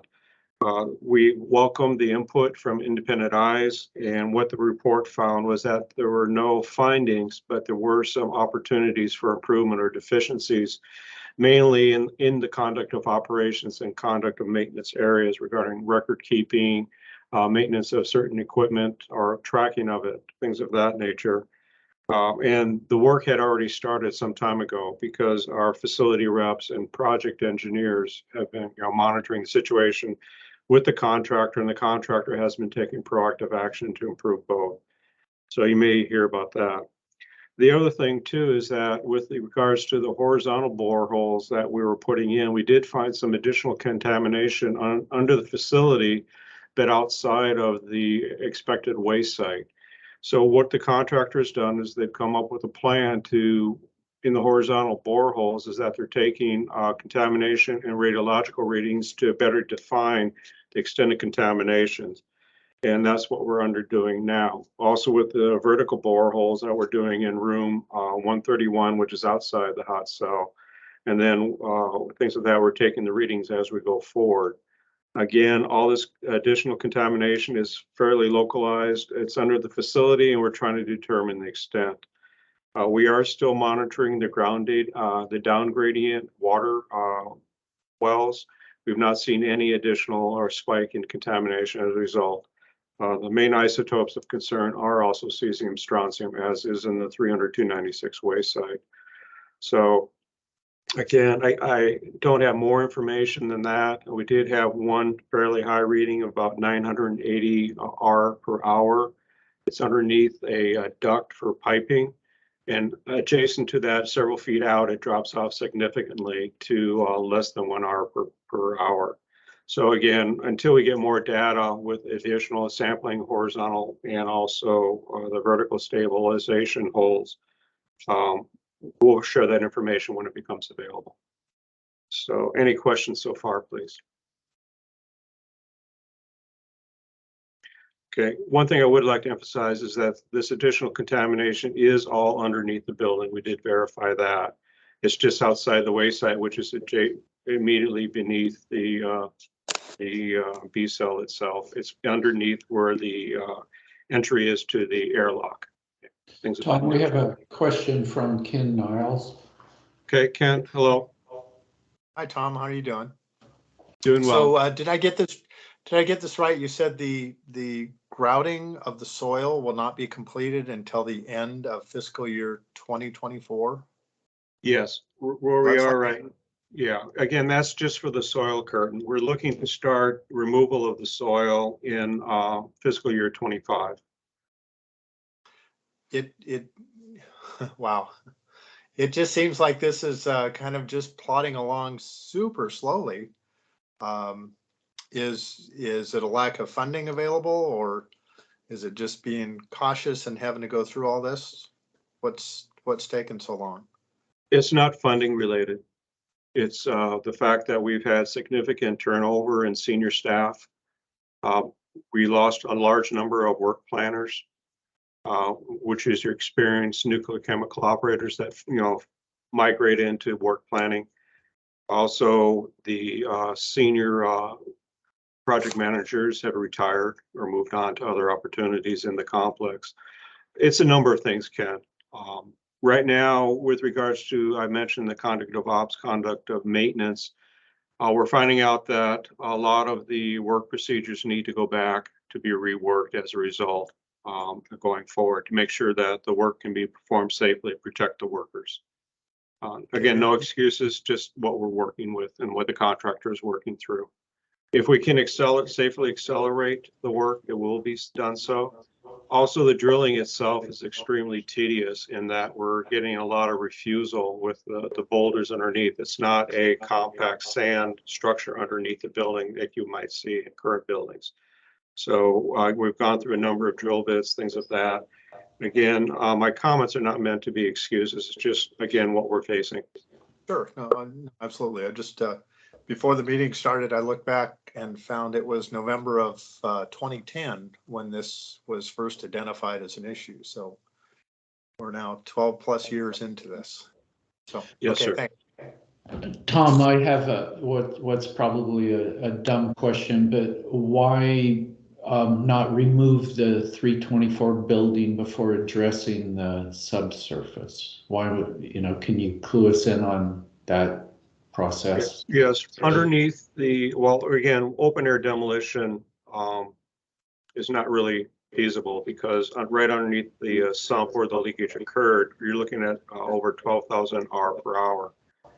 The lethal dose is 500 R per hour or per exposure. So we would be unnecessarily exposing the worker and the environment to a very high level of radiation. Good answer. Thanks. One thing the contractor is doing also is that with regards to the extent of contamination, extent of condition, once we get done with the data, there may be some future replanning of this work, things of that nature. So we are continuing to progress with the current plan, but it may change based on what the contractor finds with regards to additional sampling. Where we are right now, the radiation contamination data is from the lowest level of the horizontal boreholes, and we expect as we move up closer to the facility for that the readings to increase, because with soil filtration going down, it would usually would decline with depth. So again, it's just more for awareness. For you all that we are aware of it. We're doing a due process to make sure that before we actually get into the demolition mode that we're going to be protective of the workers' environment, etc. Okay. Stephen Bedrick has a question. Yes, sir. Hi there. Thanks. I just want to make sure I'm picturing the right building. The 324 building's the one that's like right on the river, right? That's 325. 324 is inland from that. Okay. We have some photos here to follow on after this too. Beautiful. But then I also had two small questions. So they've identified this new leaking area below an outflow pipe of some kind. Can you maybe talk a little bit about what the procedure is when they what's involved in characterizing just how much of that there is and where it goes and how that's going to work? And then my second question is unrelated and was about, you mentioned project managers and other staff moving on. What do you guys do about that? Okay, let me answer the second one because that's the easiest one. Right now, the contractor for some time now has been going out trying to hire people in, and also not to hire away from other Hanford contractors because you get that feeding frenzy, things of that nature. One of the things that they've done is that some people that just recently retired under the old retirement system, now that they've been off the payroll for a month, they're coming back. In fact, the old facility manager, Tim Trevis, and I mentioned his name because I worked with him closely at the PFP facility, bringing that safely down into conclusion. He's back now as facility manager, and he's going to be instrumental in improving the conduct of ops and conduct of maintenance. So they are trying to hire back some of these people as possible. And also the other thing too is that they're looking for what we call corporate reach back to bring in resources from other sites. All DOE sites, from what we're hearing, are all suffering this brain drain, or the gray tsunami, as some people like to say. And I can say that because of my white hair, things of that nature. So again, it's been ongoing, and it's just going to be a matter of bringing the people in. Obviously, we can no longer really rely on skill of the craft because a lot of the experience is gone. So we're slowly working things up, making sure the work procedures are adequate. We're doing a lot of dry runs now of maintenance procedures, facility modifications, things like that, to make sure that we basically crawl, walk, run, if that makes sense, as far as progressing the work. And then as far as your first part, the contamination, again, is all underneath the building. It's underneath a piping trough, what we've seen. And what they plan to do is they do the horizontal boreholes as they move up. They'll be boring it, and then they'll be taking rad readings and then also contamination readings as they go forward. So that's horizontal, and then vertically outside and inside the building, room 18, where we did the marker pile drilling, and then room 131, which is outside the hot cell. We'll be taking those readings as we go forward too. So that way we're hoping to containerize it. Right now, we've not seen any widespread. Where we are to the left of the one hot cell, again, about 2 feet to the left, we found out the rad readings went from, like I said, the 980 some R per hour down to less than 1 R per hour. So again, it's still hot, but it's much less. And we're seeing that as we bore through it, the depth is, we go to 103 feet, between 92 and 102, 92 and 98 feet is where we're seeing the curve, where it peaks right about 95 feet and then it drops off significantly. So we want to make sure that we truly understand what we're facing, so that once we do plan for the future, we can better understand how to address it. Thanks, Tom. We have two more questions. Mia Burke. Yeah, how often are you sampling the groundwater wells? Monthly. Okay, and is that information going on Phoenix? I don't know the answer to that. I do know that it's being monitored monthly, and that obviously if we start to see an increase, we'll increase the frequency of monitoring, but we've not seen that. Okay, thanks. Laura Feldman.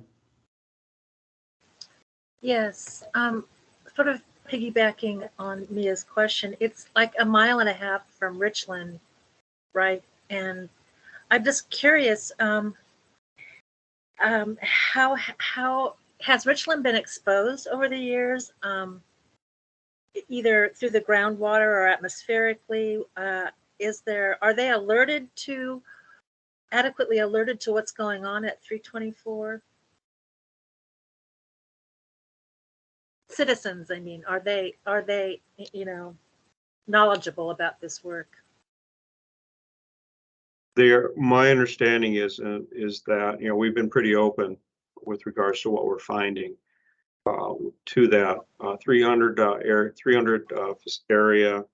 We've had a number of Hanford Advisory Board meetings and public meetings regarding our work there. With regards to this recent finding, we do know that we've informed the regulators of this situation. So really, as far as every individual, I can't answer that question. But again, with regards to the work that we're doing, my understanding is that they are informed the best that we can. Thank you. Okay, thanks. Tom, we've got about 5 more minutes.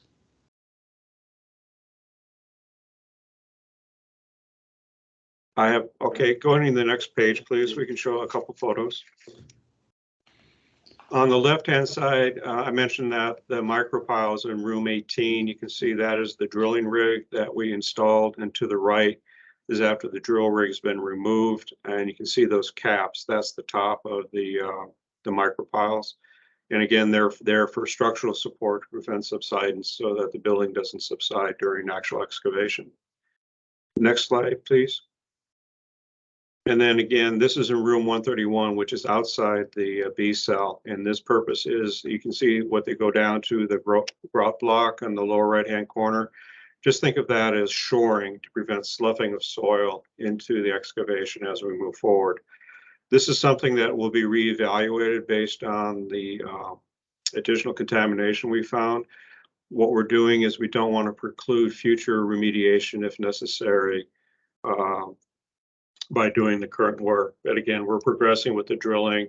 We're using that to do the sampling characterization data to better understand the extent of plume that we found additional contamination. And again, so far, everything is still under the building, so it is capped. And that's the reason why I bring it up.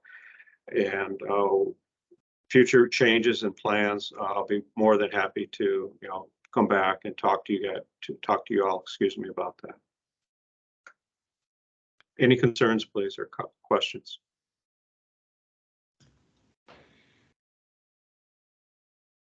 Okay, well, I thank you for your time and thank you for your good questions. Got Dan Solitz, please.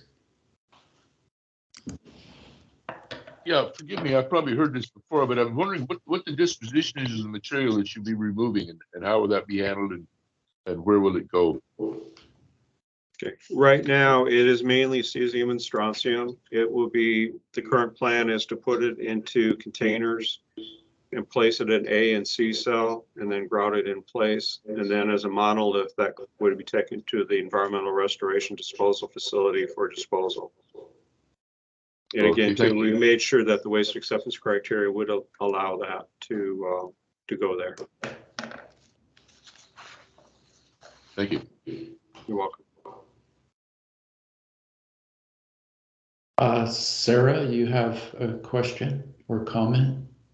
I just wanted to comment that to Steve's question earlier that on our tour bus, when we were on the Hanford site, we did visit the 324 building.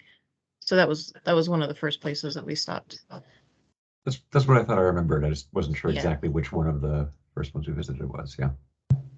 Thanks. Okay. If there's not any more questions, Tom, thanks for your presentation.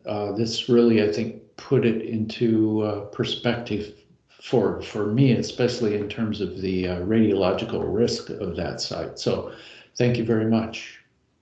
You're more than welcome, and thank you for your time and interest. Take care. Thank you. Okay, next item on the agenda, Sarah Lovetang.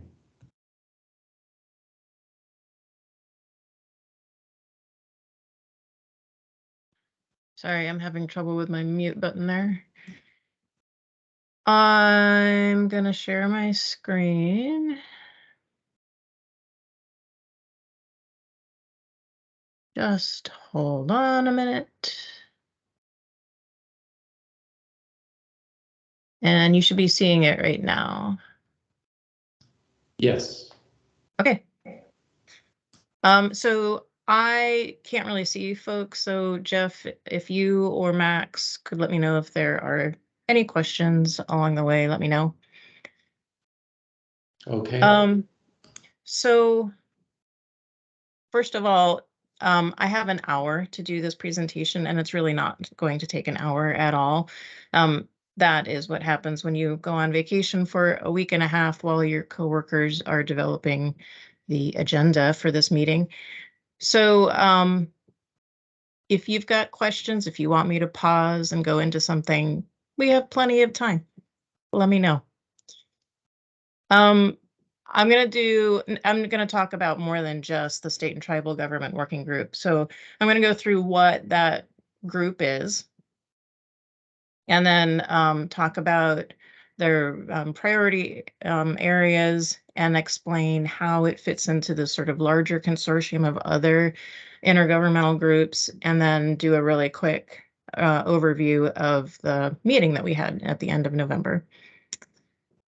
So the State and Tribal Government Working Group, otherwise known as STIGWIG,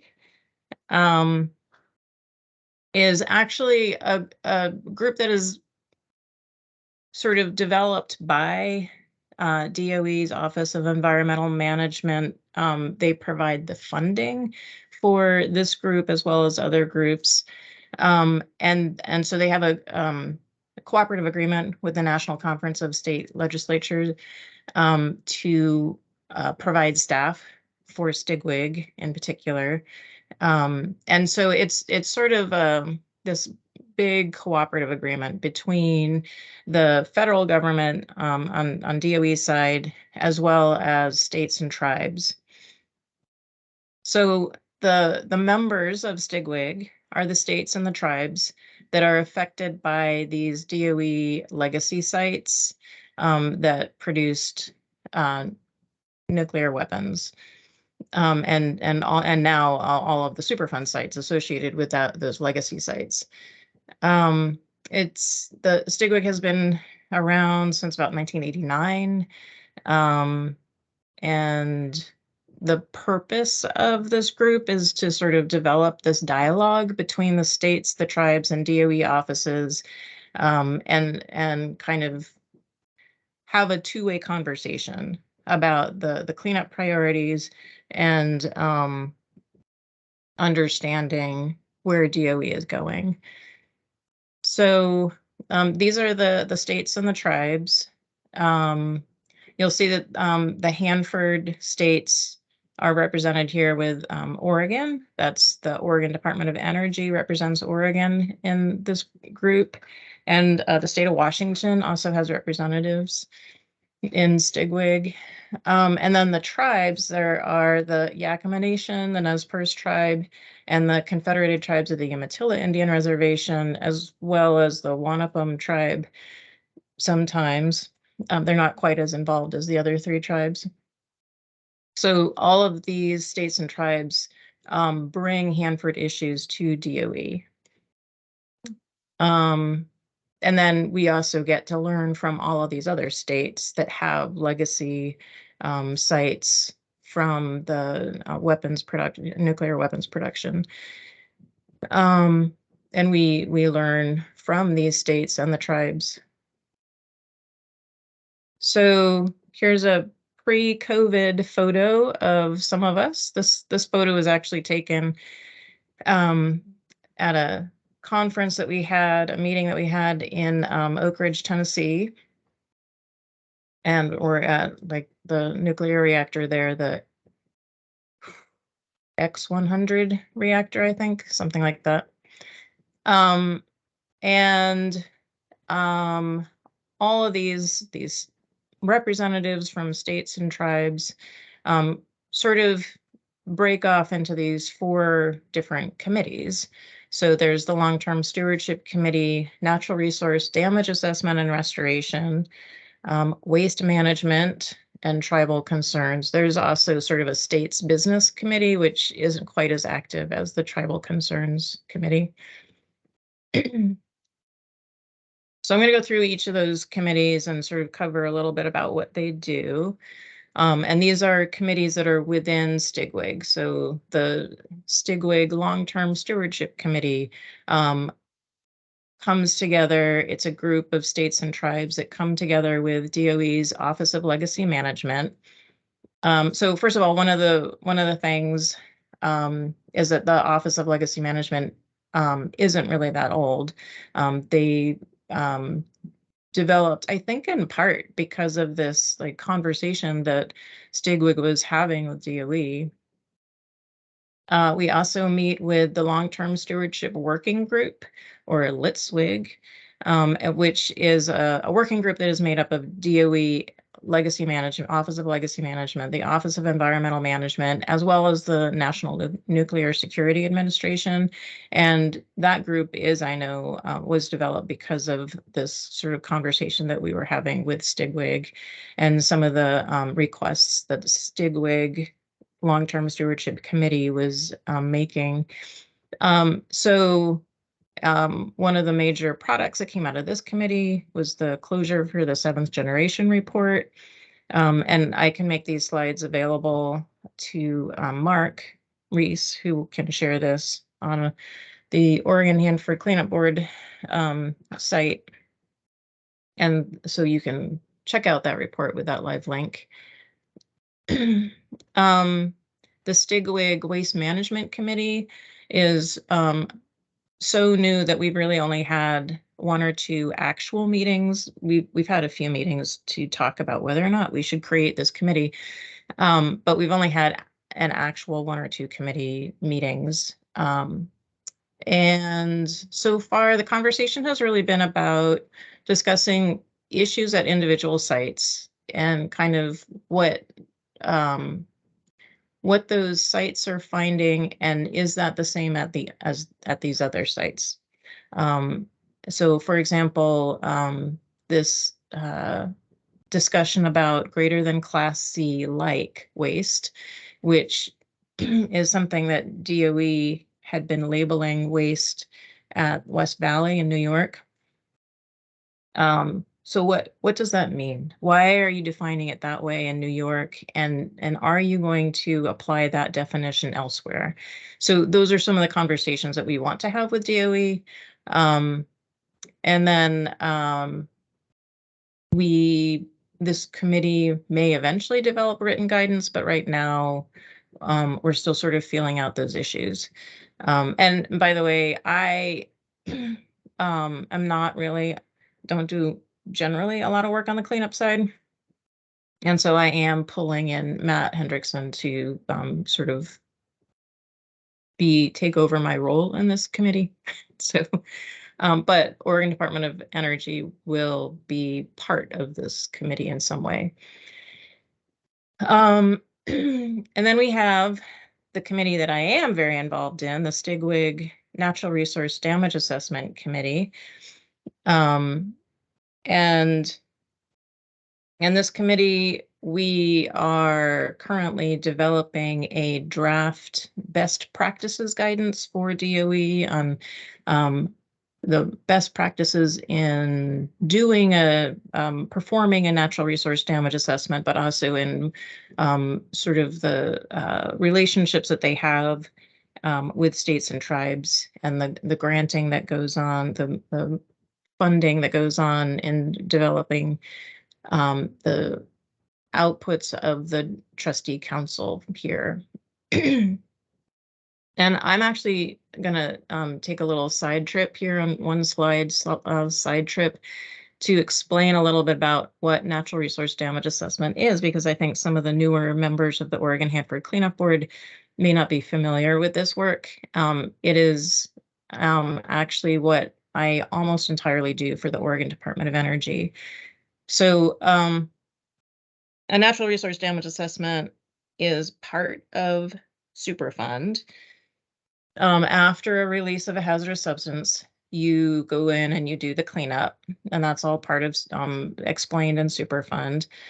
And then after, or as the cleanup is wrapping up, after the cleanup, a natural resource damage assessment and restoration claim can be brought by the governments on behalf of their public for any injury to those natural resources that were affected by the contamination or by the physical damage caused by that cleanup. So in Hanford, those governments are the government of Oregon. And so Oregon Department of Energy represents Oregon. I am the primary trustee, and Max is the senior trustee on the trustee council. And then the state of Washington is also represented on the trustee council, as well as 3 tribes, the Nez Perce tribe, the Umatilla, and the Yakama Nation, and actually 3 different federal agencies, so DOE, U.S. Fish and Wildlife, and NOAA are all on this trustee council. The 8 governments are represented on this trustee council, and we work through together, have been working through the injury caused by these 9 different nuclear reactors and the cleanup at Hanford site.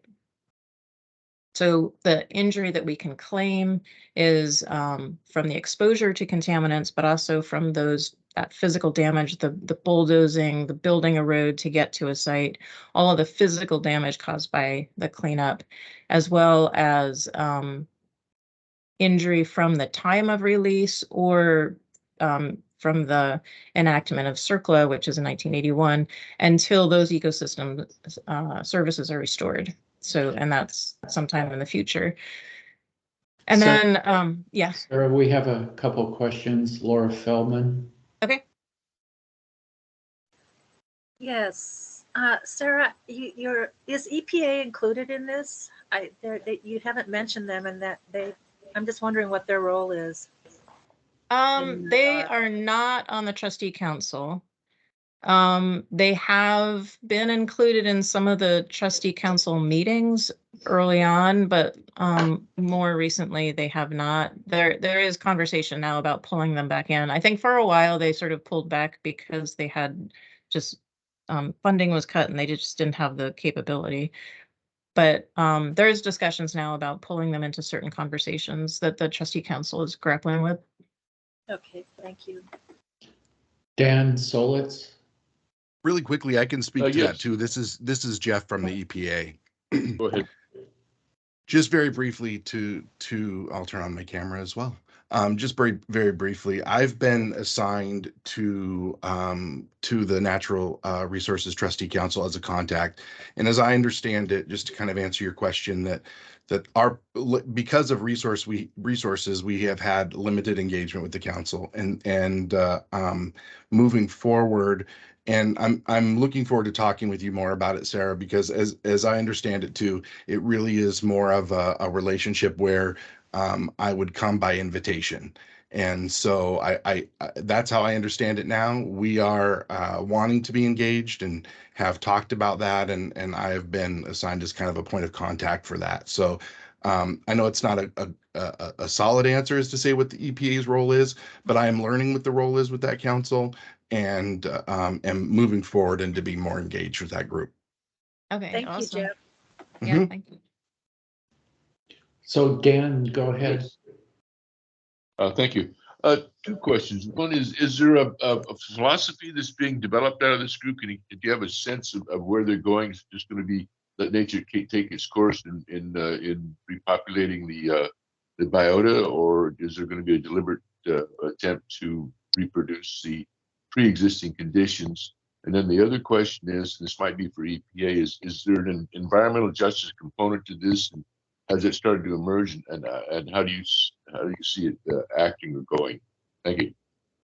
For the first part, is there a philosophy or well, generally, so there are very specific guidelines in CERCLA about how to conduct a natural resource damage assessment. And so we are following those guidelines. So far we have these sort of really large areas, terrestrial area, river corridor, and groundwater are the three really like large areas that we're developing different strategies for, because they are so different. The injury there is so different. I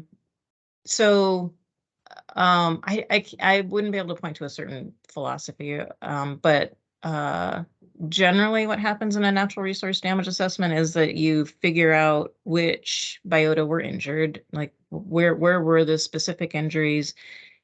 We are probably not going to focus on replacement of specific biota, but more of a focus on rebuilding and rehabilitating habitat to support those biota. Because the work that we want to do, we want it to be long lasting, and we want the habitat to be restored. Replacing ducks with because ducks were lost in the past is great. It's a great goal, but you want those ducks to be able to have a habitat to go to, and you want that to be sustainable, right? So there, I would say that there is a focus on habitat rather than restoring individual species. And there was another, you had another question and I've forgotten what it was. Well, sorry, Dan, go environmental ahead. justice component. Yeah. Yeah, Go yeah. ahead, Dan. Yeah, is there an environmental justice component starting to an emerge environmental justice on component. this? And maybe the EPA can speak to this. Yeah, too. I mean, honestly, the tribes are very active. There is actually a fourth component. So there's terrestrial, aquatic, the river corridor, and groundwater. And there is a fourth component, and that is tribal service loss. And so I would consider that environmental justice component to this claim. And so what the three different tribes are doing is sort of on their own, separate from the full trustee council. They are developing ways that their that injury at Hanford caused injury to their cultural practices. So and ways that they can restore those cultural practices and in the claim. So they will have sort of a separate claim. It won't be part of the natural resources claim. And the tribes are working on them individually, not together. So the Nez Perce tribe will have its individual claim. And so they're developing those using a lot of the work that we're developing on the trustee council as a whole, but their claims will be separate. Mary Lou, you had a comment or question? Yeah, I was wondering if in the circular definition of aquatic and river corridor potential damage, if considering those resources, has any assessment been done on the potential for bioaccumulation of some of the contaminants? And if so, when, where, and how far downstream? Our focus right now is so not yet, but yes, that is definitely under consideration, but we haven't gotten that far yet. Our focus right now is on the benthic zone, the communities that are like in the substrate. And we do have focus animals that like the lamprey, sculpin, sturgeon, and salmon, and mussels, the western pearl shell mussel. So those are critters that have a lot of cultural significance, but also are more benthic dwelling. So as for bioaccumulation, it's something that we will consider. We have a document now that it's a huge document that goes through these different contaminants of concern, and in the write-up of the developing thresholds, bioaccumulation is considered, but we haven't really delved into that in specific biota, not yet. That that data is still being accumulated, and those analyses are probably going to be happening next year, I think, by PNNL and others. Is that document available online? No. Some of our work is available online, but our thresholds document, we call them threshold memos, but I mean, compiled all together, it's an enormous document. So no, and I would imagine that eventually it will be available publicly. We are building an administrative record that would be public, and it would be part of that administrative record. But I think that first the council wanted to make sure that those were the thresholds that we'd actually be using before we publish them to the public. So it's not available right now. Okay, Jeff Schramm from EPA. Yeah, I just wanted to address very briefly and kind of broadly the environmental justice question. Our agency, as many of you know, has the administration has a very focused effort toward environmental justice and climate change, to the point where we have established the Office of Environmental Justice and Civil Rights. It's a new office that is just starting to get to have some gas in their tank. And so environmental justice issues as it relate to this, I'm no expert, but I want to speak briefly to your comment. There are treaty obligations that are at play that are separate from environmental justice, and in conversations that I've had, that the environmental justice is an issue, but treaty obligations are the forefront. And so when we're dealing with issues related to tribes, we want to, as I understand it, and I want to tread very carefully, so please someone correct me if I'm wrong, but we want to focus on that. We have tools in place to identify environmental justice areas where there could be impacts to environmental justice, but that is a different office than the Superfund cleanup office. And so sometimes communication can be a little challenging. It is important for all of us. And I'll talk about this later when I just talk about our office, and maybe that's something that I can get someone from our agency to come and speak to generally in the future. So Dan, I hope that answers your question. Okay. Yes, and looking forward to the future. Yes. So Laura Feldman. Yeah, the document that was included for today's meeting, Hanford Land Use Planning Exercises, was very interesting and a bit confusing about first right of refusal. What happens to Hanford when it's cleaned up, quote unquote? So it sounds like the first right of refusal goes to BLM, which I find strange, before it goes to the tribes. And then there's this whole structure of how it's going to be rented out. I just found it deeply concerning. I probably need to spend more time with it, but can you speak to that, the tribe's first right of refusal? My understanding is that no decisions have been made, and that the tribes do want, well, it really depends on which tribe you're talking about, honestly. But some tribes do have some interest in management, and some tribes, I think, don't. And so first of all, nothing has been decided, but that will probably end up being a pretty heated negotiation in the future. Yeah. So Mary Lou, I think we'll take this subject up a little bit later in this meeting in a general way when we talk about the next meeting or two for the board.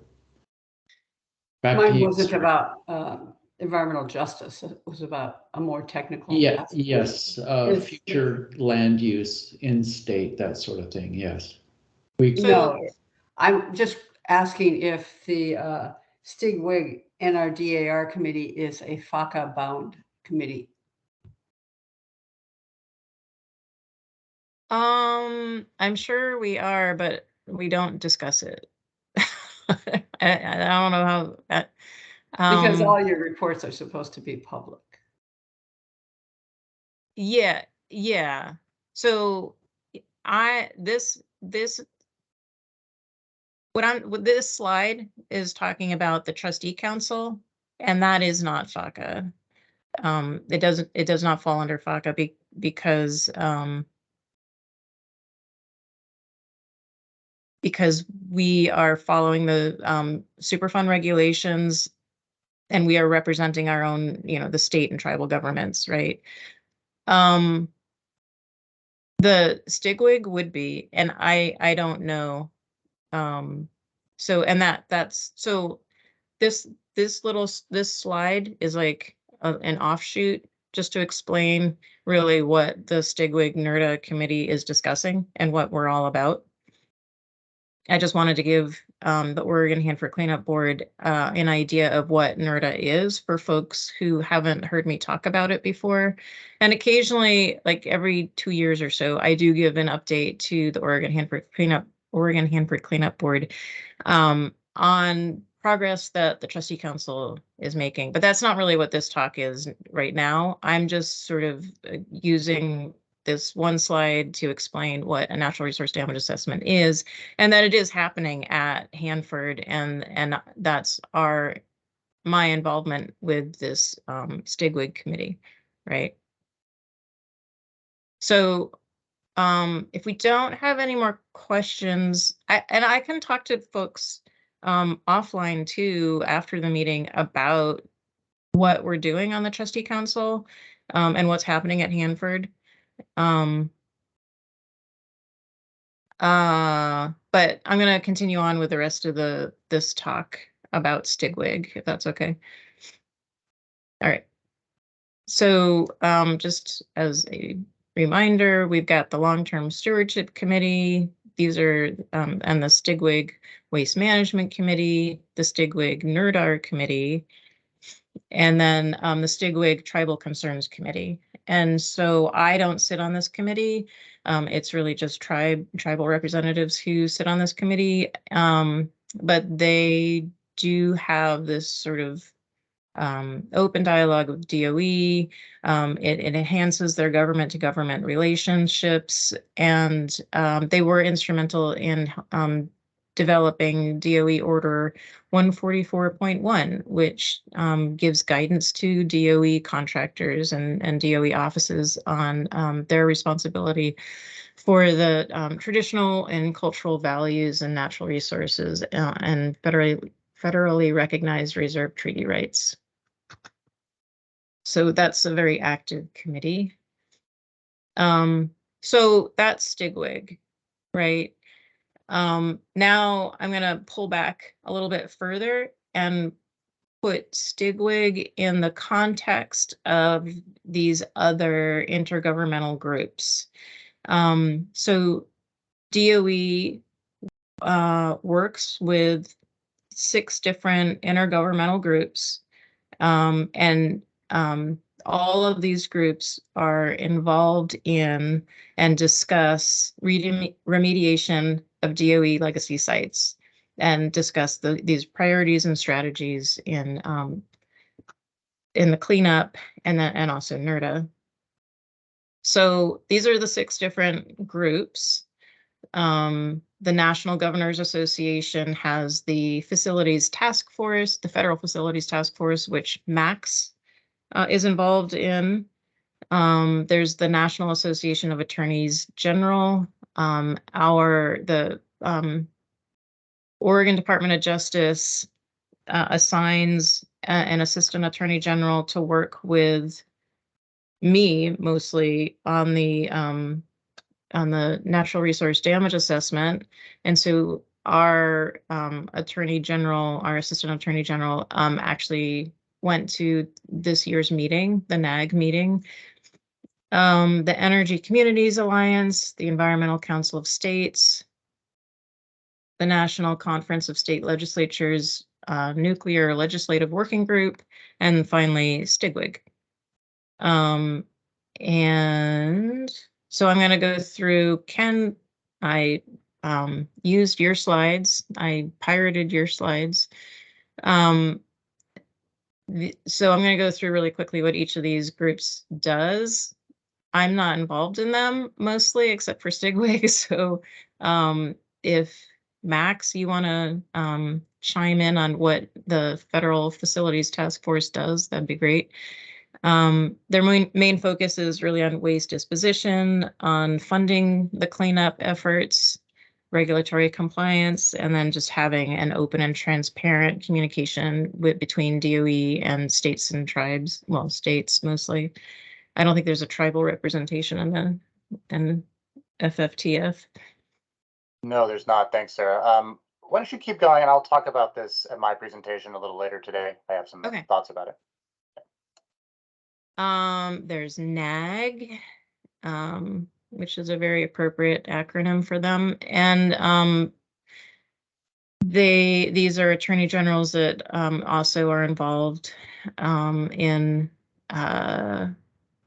sort of consent decrees and other legal negotiations having to do with the cleanup and with the post-cleanup natural resource damage assessment. The Energy Communities Alliance, so this is local elected officials that are getting together and talking about working, having their communities' interests expressed to DOE. The Environmental Council of the States. So this is a nonprofit, nonpartisan organization that or group of state environmental agency leaders. So Odo actually does not have a representation here, and neither does our Oregon DEQ. And then there's the Nuclear Legislative Working Group. And so this is state legislators from across the country whose communities are also affected by DOE legacy sites. And then finally, the state and tribal. Sarah, does Oregon have any representatives on that National Conference of State Legislators working group? Not that I know of. I don't think so. I don't think so. I think Merkley might be, right? Well, No, this is Max. It's state elected. It's state elected officials, sorry. Laura. Yeah, no, that's okay. We on paper, yes, I asked that question. We don't have any active participants right now, and it is something that I talked to the staff person who runs this group about if we could get some more engagement, or to help get more engagement from Oregon elected officials. So I think we have opportunity to help our elected officials get more engaged. Yeah, it would be wonderful if one of the OHCB representatives was also on this working group. What does EM stand for? The DOE Office of Environmental Management.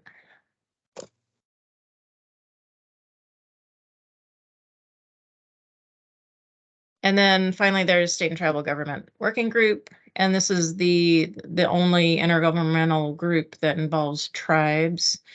The different committees, those 4 different committees I talked about, we meet almost once a month virtually, but we all come together in person twice a year. And then this year we met in New Orleans. This is just sort of a montage of the conference. So Ike White was there. And you see like in the center bottom photo is representatives from the Yakama Nation talking to DOE officials. And there's Max. If you ever see me at a conference taking photos of you, just tell me to stop it. Just don't, because I realized afterwards I took that photo of Max right in front of the men's room. I'm like, oh my God, I can't show that. But it was the only photo I had of Max. So sorry, Max. So the intergovernmental meeting started out the very first day. The 6 individual intergovernmental groups meet separately in their own conference rooms. And so Stigwig met and talked about some of the issues that we'd be talking about throughout the week, and sort of gelling around certain messaging that we wanted to convey. And then on Wednesday, that was sort of the big day. There were several panels. There was excuse me, a discussion about I'm not going to go into each of the individual agenda items, but I will pause on the very last part of this agenda for Wednesday, the interactive breakout session that we had. It really took up most of the afternoon that we had with Department of Energy, Office of Environmental Management, budget simulation exercise. It was like a great big board game. And then after this like breakout session, we came back together again in a huge conference room and talked about things that lessons learned. So the interactive session on budget development was we broke out into 7 groups. There were probably about a dozen people around a table in these 7 different groups. They started out the simulation by explaining sort of like basic budget terminology and the rules of the game. And then we went 3 rounds in our game. The very first round, we were each assigned to a different DOE site. So I did not represent Hanford, but this other woman who I did not know and who has nothing to do with Hanford represented Hanford in the game. I represented Lawrence Livermore Laboratory along with Stephanie Schleif, who is the Washington State's representative. And then there was a budget, like an Office of Environmental Management budget analyst who also came from who knows where. He was, the DOE actually did not participate in the game. DOE is in the background. You can see in this photo, DOE officials in the background sort of laughing at us. We were each assigned a site and a different role in the game. And so the first round of the game, we were told to develop a budget. Like you have like here are all the projects. So we each had a spreadsheet defining what the different projects were for our site, and there were and what do you need this budget cycle? And so we all came up with our wish list, and we had sort of this this bounding budget, but so we had to do some prioritization there. But then once we submitted our budgets, there was a spin of the dice and a spin of there's a spinner on that table that you see in the photo. We then were told that the OMB budget came out, and this is our guidance. And so we found out that our budgets were cut by a certain percentage, and now how are we going to meet our goals? And so together, collectively, we are given a single budget, and now we have to decide which of those different sites are going to get what budget, and which priorities in their spreadsheets are going to have to die. So there were these really funny conversations, like Lawrence Livermore Laboratory had to give up a certain percentage, but it didn't really, it was a drop in the bucket compared to sort of some of the budget cuts that we had to come up with from the OMB budget. And so there were people mostly yelling at Hanford, like, you got to give up more money, Hanford. And it was really kind of funny, honestly, to hear like Stephanie Schleif saying, you have to give up more money to Hanford. And then we handed in those budgets, made a lot of like really tough decisions and negotiated fiercely for our different sites, and then had to hand in our budgets. And then the third round was the congressional guidance for priorities, guidance and priorities. And so now you have Congress throwing in these wild recommendations and requirements that some of which really had nothing to do with your workload. So now the whole table had to readjust the entire budget. It was really an amazing exercise and a lot of fun and very educational. Sarah Dan Solitz has a question or comment. Yeah. Yes, thank you. Was there a sense at the conference that the people were starting to want to put pressure on Congress to address the orphan waste issue of instead of just going for interim waste and WIP filling up and places for all this stuff to go? Is there a sense that the states and other entities are beginning to think that they should start putting pressure on Congress to address these, because it looks like the ball is in Congress's court as far as a deep geologic disposal, which is going to be needed for a number of wastes that otherwise would be orphaned on the Hanford site. Not specifically, not pressure on Congress. These are dialogues that we have with DOE, and so there are those conversations came up in the context of gee, what is DOE doing and how is DOE dealing with these issues, but there wasn't any conversation around putting pressure on Congress specifically. Okay, thank you. Does that make sense? Yeah, it makes sense. It's unfortunate because we can't do anything until Congress acts as far as the long-term relieving of the threat of orphan waste. Yeah. Laura Feldman. Yeah, this makes me think that the problematic here is Congress not perhaps understanding the issues of nuclear waste, period. And I wonder if you have any insight into how up to speed Congress is, and are there avenues for them to learn about the nuclear narrative? Because I often feel that, at least with my own efforts at connecting with them here, I don't think they understand. Any insights about that, Sarah? Well, I know Max might have insights on that.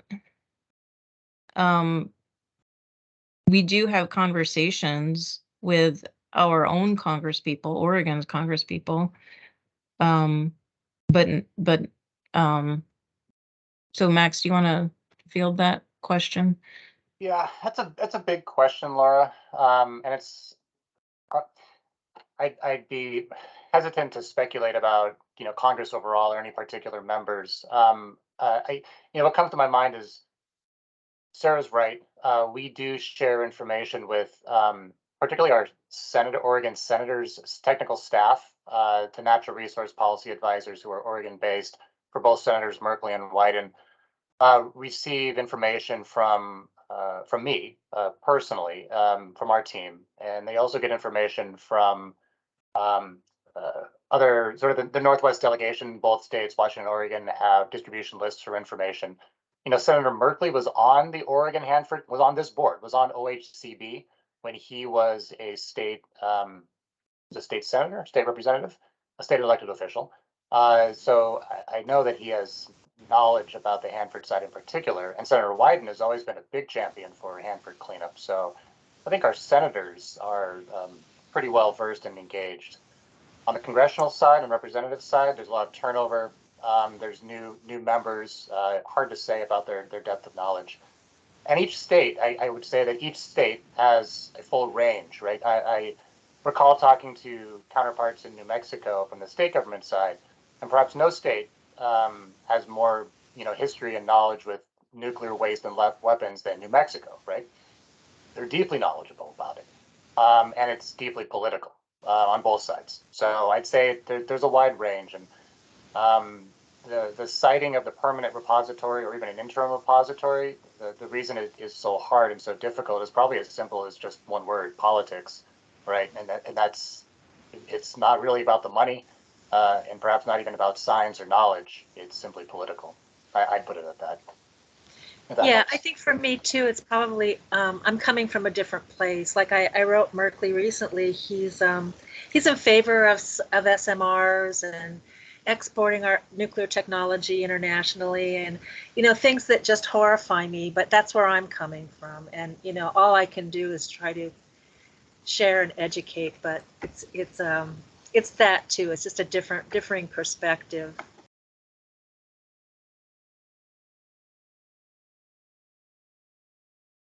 So I'm going to continue. This is really like my last slide, I think. The final day of the intergovernmental meeting, the 6 different groups are still together now. They're all together in great big conference room, and we talked about some more specifics. So DOE's Office of Clean Energy, what they're doing in accelerating this clean energy technology. There was a panel on climate adaptation and resiliency planning, a panel on planning for the workforce because of this gray tsunami that's happening. And there was actually a lot of conversation about environmental justice during that session. And the my favorite session was on what the Department of Defense, Department of Energy, and EPA are doing to address the per and polyfluoroalkyl substances, PFAS, at environmental management sites. So that's an emerging contaminant that is possibly at Hanford, but there hasn't been enough investigation into whether or not it's at Hanford and to what degree. So, and at other environmental management sites, other legacy sites. So that was it on the conference. Are there any other questions?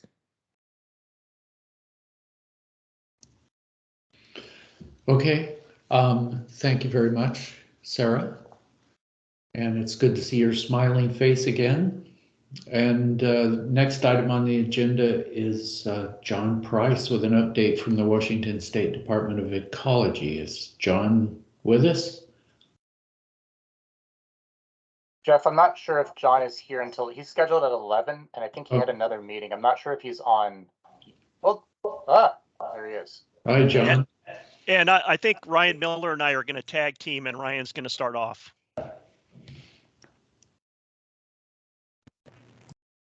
Let me share my screen here. I got some slides to share.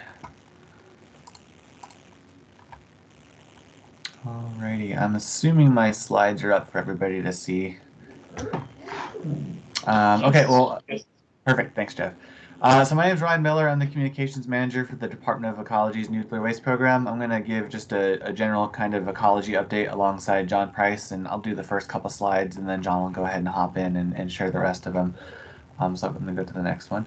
So today we're just going to cover some of our outreach and education that we did in 2022 and some upcoming events we have planned. I just want to quickly highlight some public comment opportunities that are currently open or that are going to be open from ecology, just ecology comment periods. John's going to give an update on tri-party negotiations and as well as compliance activities, our work with Hanford site funding, and then we'll just provide a high-level kind of short update on the site-wide permit update on that revision 9 that we're working on.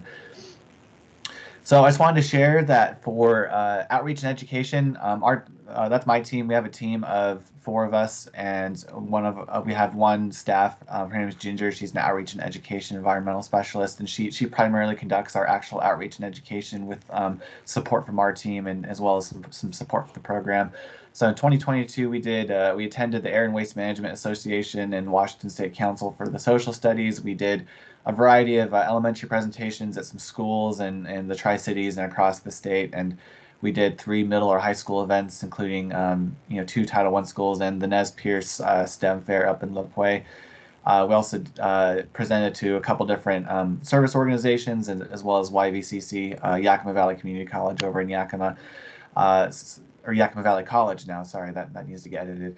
But so we actually presented in a couple different states. We presented across Washington. We did some in Idaho, and then I think we did 1 or 2 in Oregon. So so our levels, as you can see, we ended up contacting about 1,400 folks in 2022, and that's roughly about getting back up to our 2019 levels before COVID. So this is the first year since COVID where we've been able to go out and do actual in-person outreach and education again, since the COVID restrictions have been lifting. So we're getting back into the swing of that. And if I go to my next slide, you'll see we actually have another 8 presentations already booked in 2023 with more on the way.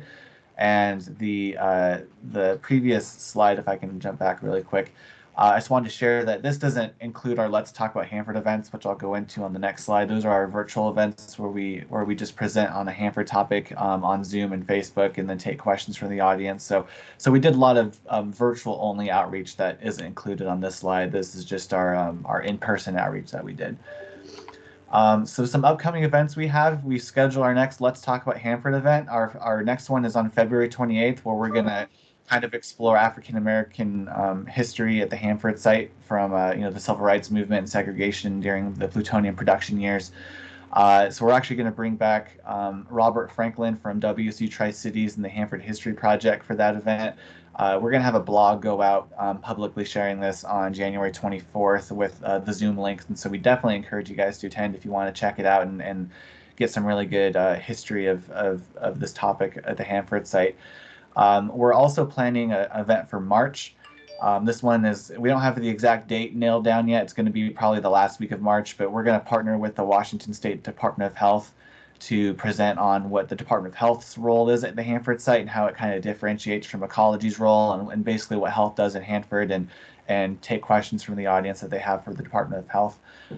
So expect a more public announcement with a final date. I think either the last week of February or the first week of March. We're still kind of nailing down the details with health on that event.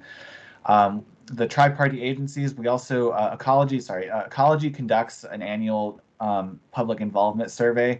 And we haven't done it the last couple of years because of the pandemic, but so we're doing the survey again, and it just opened up on January 12th. And I can send this presentation to Max afterwards so everybody can access it, and you can see I hyperlink to the survey. But Ecology conducts this survey on behalf of all 3 tri-party agencies, EPA, Ecology, and DOE.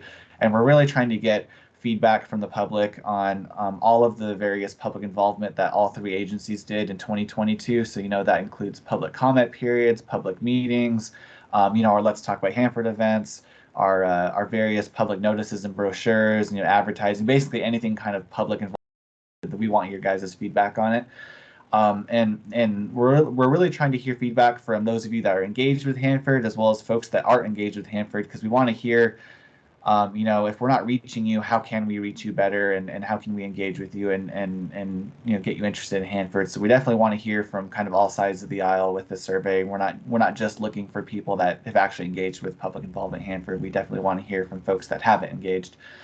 But yeah, again, we have another 8 presentations booked so far in 2023. I think our soonest one, we're going to be having a booth up at the Sportsman Show at the end of January in Tri-Cities. So we currently have 1 comment period open. It is a Class 3 permit modification on the integrated disposal facility, the leachate collection system on site. This comment period began back on December 5th of last year, and it actually closes this week on January 20th at 11:59.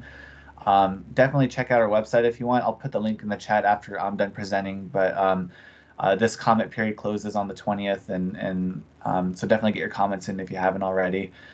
We currently have one other one planned for the next month or 2, and that one's going to be ecology-initiated permit modification on March 13th to April 28th, and it's on closure plans for SWAC, and excuse me, the acronym is escaping me right now, but it's basically we're reopening a comment period that was open in early 2022 or late 2021, and I could actually share the link again in the chat and that has the information from the last time we did it. But So Energy had appealed the issued permit modification last year, and we worked with Energy on a settlement. And so we're reopening that comment period, and that's going to be in March again. And on our next slide, that will kick it over to John. Thanks, Ryan.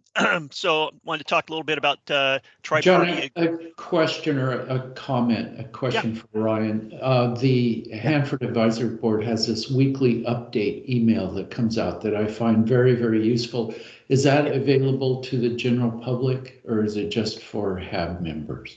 Yeah, that's a great question. To my knowledge, if you guys contact the facilitation team, they can put you on the agenda distribution as well as that weekly update. So it's definitely, I think it's open to anybody that's interested, because I do know that there are folks on that email distribution list that aren't HAB members or aren't agency members. So it's if you're interested and want to be engaged, you should be able to get on it. And I could actually share that email in this chat as well while John's talking. So if anybody wants to join that weekly HAB update, you can email that person and get added to their list. Could you please send us or post on the notes that person's address? Yep, and actually Tom Cecilia beat me to it. He put it in the chat. It's a hab@slind.net, and again, that's in the chat that Tom just put in. But if you just email that email address and just say you're interested in getting their weekly HAB updates, they'll get you added to it.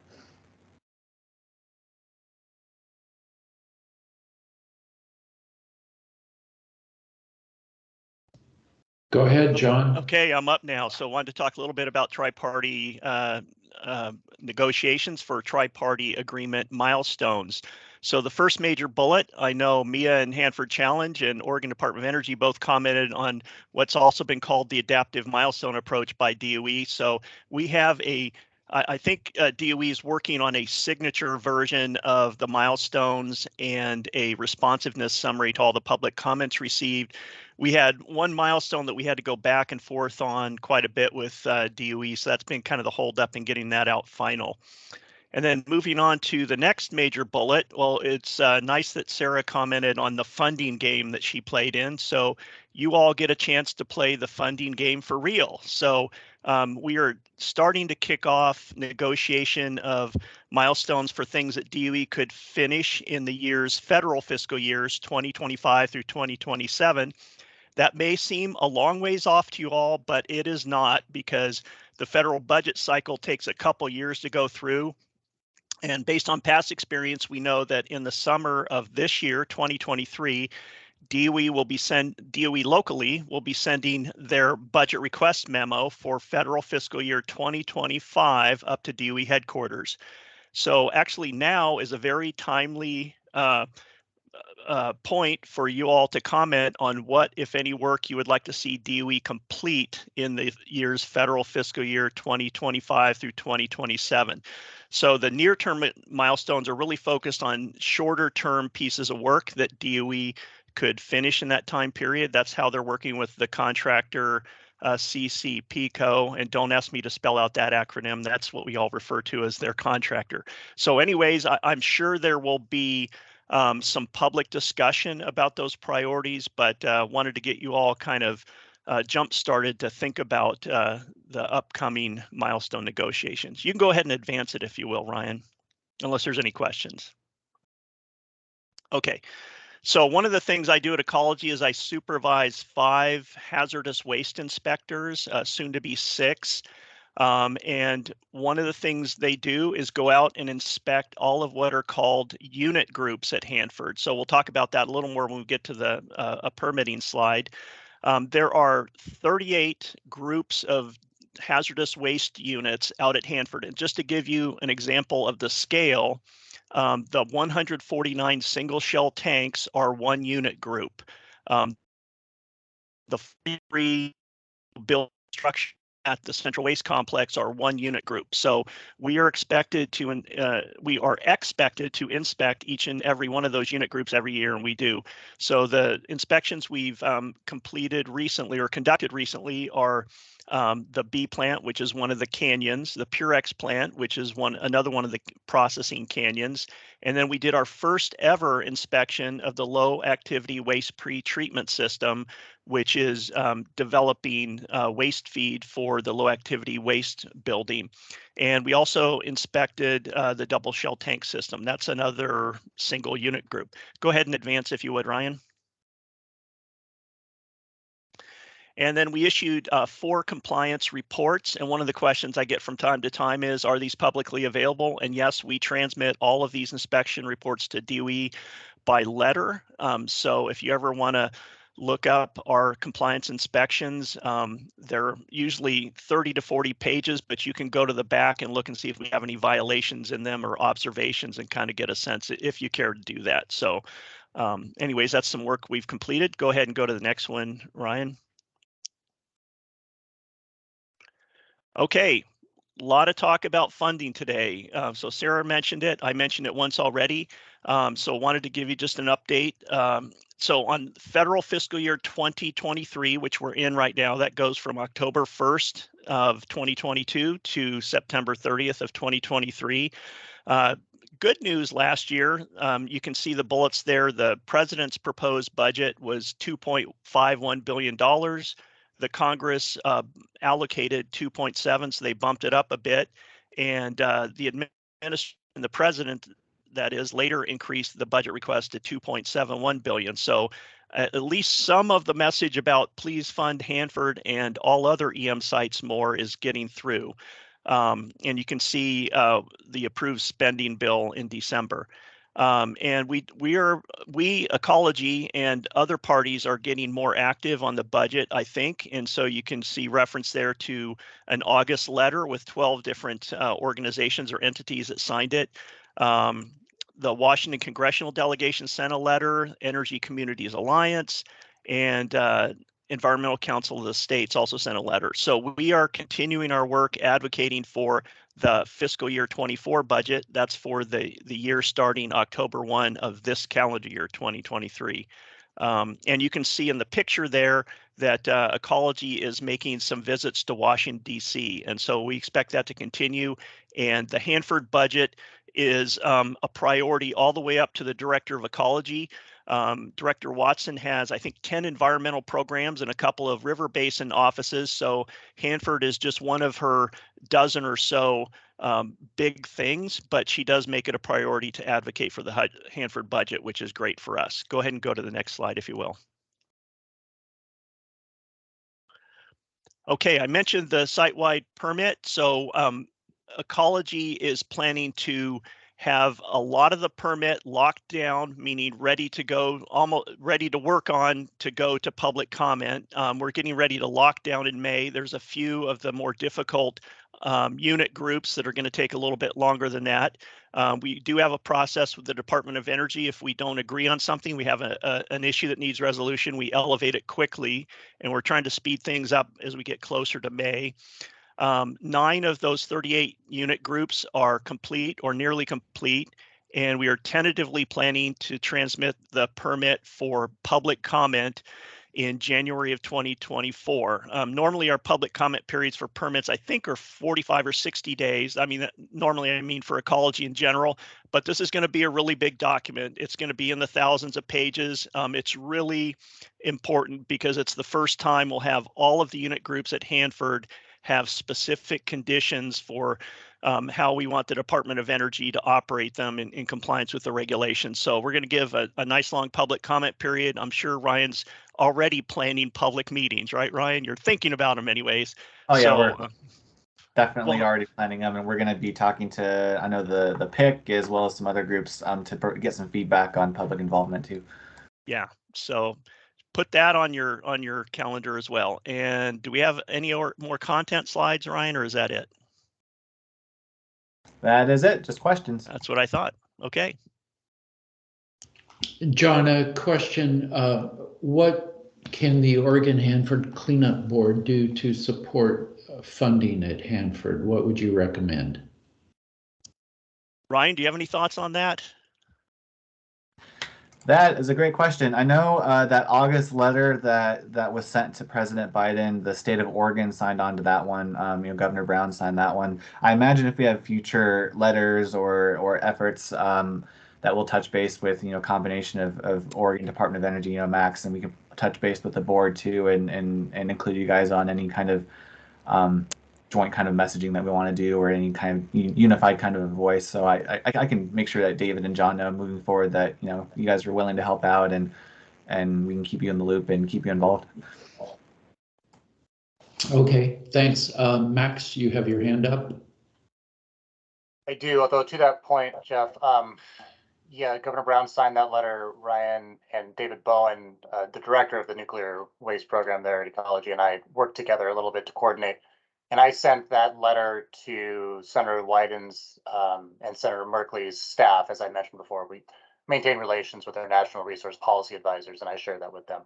Although there's always opportunities, and maybe at the board business part of this meeting later, we can talk about what OHCV can do to help further advocate for that budget increase, or for the Hanford budget.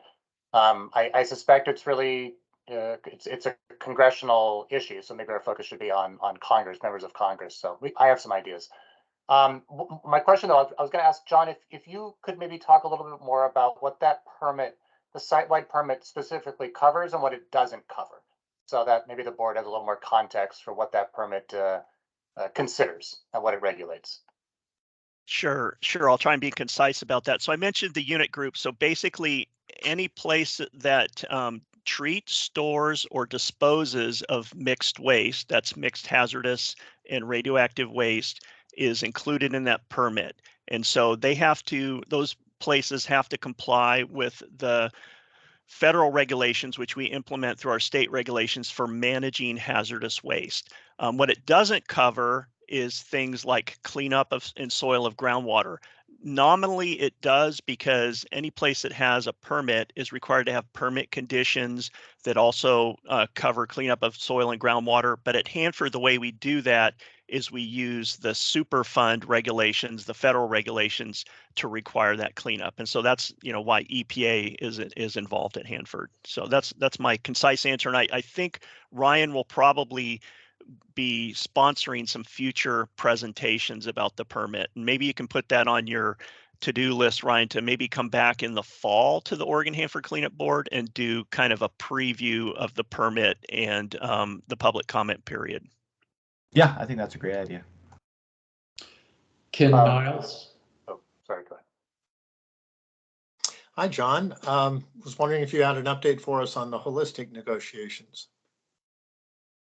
Yeah, you noticed that was absent from my slide about tri-party negotiations. So yeah, just to rehash, in May of 2019, the Director of Ecology sent a letter to the Department of Energy saying we should talk holistically about new requirements in the existing tank waste consent decree and the tri-party agreement, because DOE are way behind or missing a bunch of those, and DOE wrote a letter back in October. So we are now in our 5th calendar year of on and off negotiations. And I don't say a whole lot about them because we are covered by a mediation agreement. As Hanford Challenge has noted, it's very frustrating, right, Mia, that we don't say more.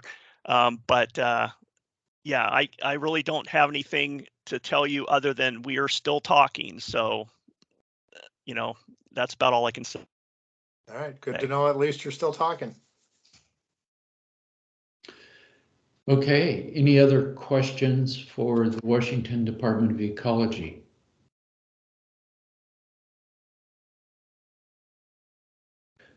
Okay, Max, we're running quite ahead of schedule. Are you prepared to launch into the next agenda item? I think we have EPA and Jeff Schramm still right here, Jeff, in this block. Oh, thank you. Jeff Schramm. And I don't know that they'll take it the full time. So the answer is yes, I would be ready after EPA to get into my work.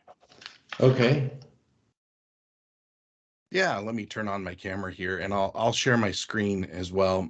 I'll try not to take up too much time, But one of the things that I want to do, and it dovetails nicely into what John was just talking about. Let me cue this up really quick here because I have a handout for you all rather than a presentation slides.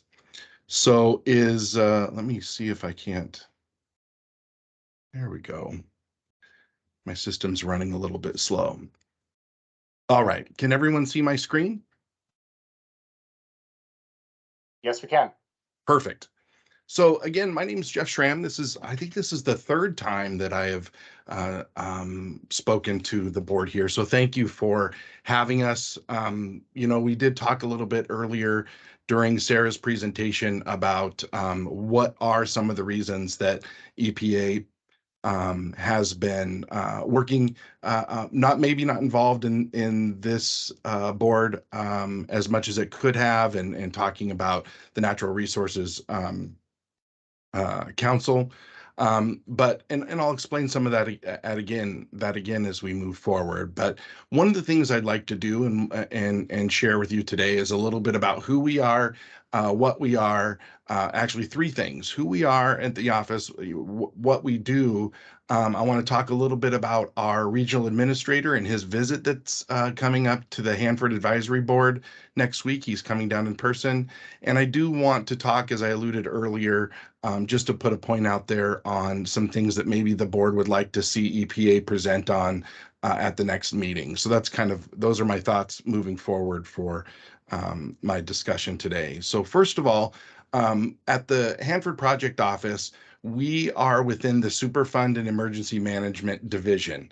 And so when John was just talking about the RCRA permit and some of the RCRA space, we in our office oversee cleanup outside of that space. So we drive the CERCLA process on site, which includes some cleanup in the river corridor, cleanup on the Central Plateau, and some other areas that we manage. We've gone through, as I've stated before to this board, we've gone through a lot of changes over the last 2 years. And the most recent change that we have undergone is that Laura Bulow, who was a remedial project manager mainly along the river corridor for about 15 years, has been promoted to a section manager position within Region 10, overseeing all of the federal facility sites except for one that you all are probably familiar with, and that's the Bradford Island newly listed site.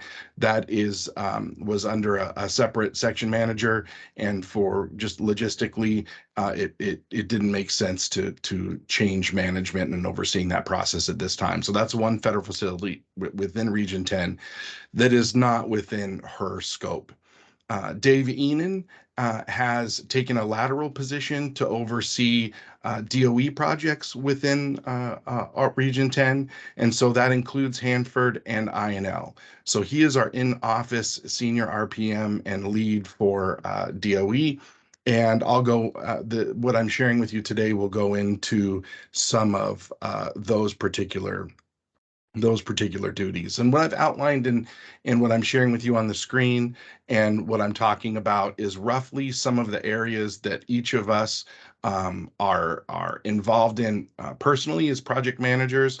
Our team is a very small team. We are all engineers and scientists by training and experience, but we take on a lot of different roles. The other thing that we've experienced over the last 2 years, mid-March, will be Annie McCartney and I's 2-year anniversary. Roberto Armijo just celebrated his 2-year anniversary in December. So for the last 24 months or so, we've taken an office that had 3 people essentially here and doubled it, which has been really interesting, and it's been pretty high speed in that regard as far as coming up to speed.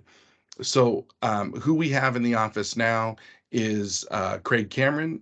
Many of you are familiar with Craig. He's been on site working from our office in the Superfund program for over a couple decades now. And he has a lot of experience to offer our group, and has been invaluable in lifting up some of us newer folks in the office. And so there's kind of a list. And I'll say this as I move forward. I have offered the names of the project managers in our office, the email to each one of those project managers, and our office phone number, along with, generally speaking, the areas that we are lead or support ecology in those particular areas. And so that the idea of doing this is maybe to help you if you have specific questions, kind of lubricate the gears, I guess, to say that you can find the person that's probably most associated with that particular project. That being said, with some of us who are newer, we might default to some of our senior folks to answer your question, but we certainly are more than willing to field those questions, answer them if we can, and get an answer to you as quickly as possible. So Roberto came on just before Annie and I. As you can see here, he does a lot of the public involvement. He works in the HAB. He works very closely with Ryan Miller in a lot of the outreach stuff. He also manages the as a project manager the K area and D&H, and so and currently he's getting up to speed to be our Region 10 NHPA point of contact for the National Historic Preservation Act challenges that we face. Roberto comes to us, and I'll just say Roberto comes to us as a recent graduate and a volunteer from the Peace Corps. He's got some interesting stories if you ever had to have a chance to talk with him and talk about his time in Paraguay. But that's where Roberto comes to our office from. Annie McCartney is, again, she's almost been there 2 years. She and I were hired at roughly the same time. She comes from, had worked with WTP from DOE. She comes from DOE and brings some invaluable insight into some of the stuff on the Central Plateau, because even though we do work in CERCLA, as you can imagine, there's a lot of integration areas between the borders of RCRA and CERCLA, and so we are navigating those often, and that experience certainly helps out a lot. And then I come to the office I've been, prior to this, I worked for one of the prime contractors, Washington River Protection Solutions, where I did environmental quality insurance and helped lift up a program there, and did that for about 5 years. But I've been on site for about 10 years as both working for a contractor and interning, doing my graduate work on the Hanford site since about 2012. And that's where I started with this Hanford project office. I actually was an intern in this office about 10 years ago and was able to make my way into finding a position with this group, which has been incredible for me personally. Again, this, as I had on my screen here, these are all the different areas that we manage and are paying attention to. And then the other person I should note, and that I've put on this sheet here, is some of you might be familiar with Emmy Laiha. She was a remedial project manager on the Hanford site for many years, promoted and took a position in Washington, D.C. with the Federal Facilities Restoration and Reuse Office, and still supports, with her knowledge at Hanford, still supports what we're doing here, and helps us navigate some of the issues that we have to take through our management chain toward headquarters. And so she's a valuable resource for us, still fighting hard for cleanup at Hanford. So I again, like others, I can't see if there are any hands right now, but if Jeff, there are any questions, then. Jeff, I do have a question. Could you explain for a layperson the distinction between a RCRA site and a Superfund site? I think John touched on it well regarding RCRA. Anytime you have a treatment, storage, or a disposal site where waste is kind of in place, it's managed in a RCRA program broadly speaking. And anytime you have remedial or removal action where you're cleaning stuff up, that is within the CERCLA. So when you're thinking of anything outside of the Central Plateau at Hanford, not anything, there are some exceptions where there's some RCRA permits and whatnot, but most of the cleanup work that's done along the river corridor, and even the Central Plateau, the cleanup that's being done outside of the RCRA space and the tank farms is CERCLA. So that's kind of like the CERCLA is cleaning up and removing waste, and RCRA is managing treatment, disposal, and storage of waste. Does that help? Yes, very helpful. And in terms of radioactive waste, there's one or two other agencies involved. Is that correct? Yeah, I mean, I'm not sure. You have the Atomic Energy Administration. You've got, if John's around, maybe he can help me with what others are involved in that. But a lot of that is managed in that RCRA space, in the tank farms. Okay, thanks. Are there any other questions for EPA? Laura Feldman. Yes, Jeff. Hi, Laura. Hi. Can you talk about the recent rollout of all of these EJ Justice grants? Yeah. And how we might be able to use them to do better outreach, or if we even can partner to use them for better outreach about this board and Hanford. It's such a great question, Laura. And to be honest with you, it was as early as yesterday that I had heard. We were at a branch meeting, and we have within Region 10, we have a division of the Office of Environmental Justice and External Civil Rights, and they brought up these grants that are coming available. And again, I don't know a lot about them right now. I did get some information yesterday in our branch meeting. The best that I can do is maybe get back with you and talk a little bit about those. There was some. There was a government to an EJ government to government grant pool of money, and then there was another one, another pool, and forgive me, it's escaping me, but there are two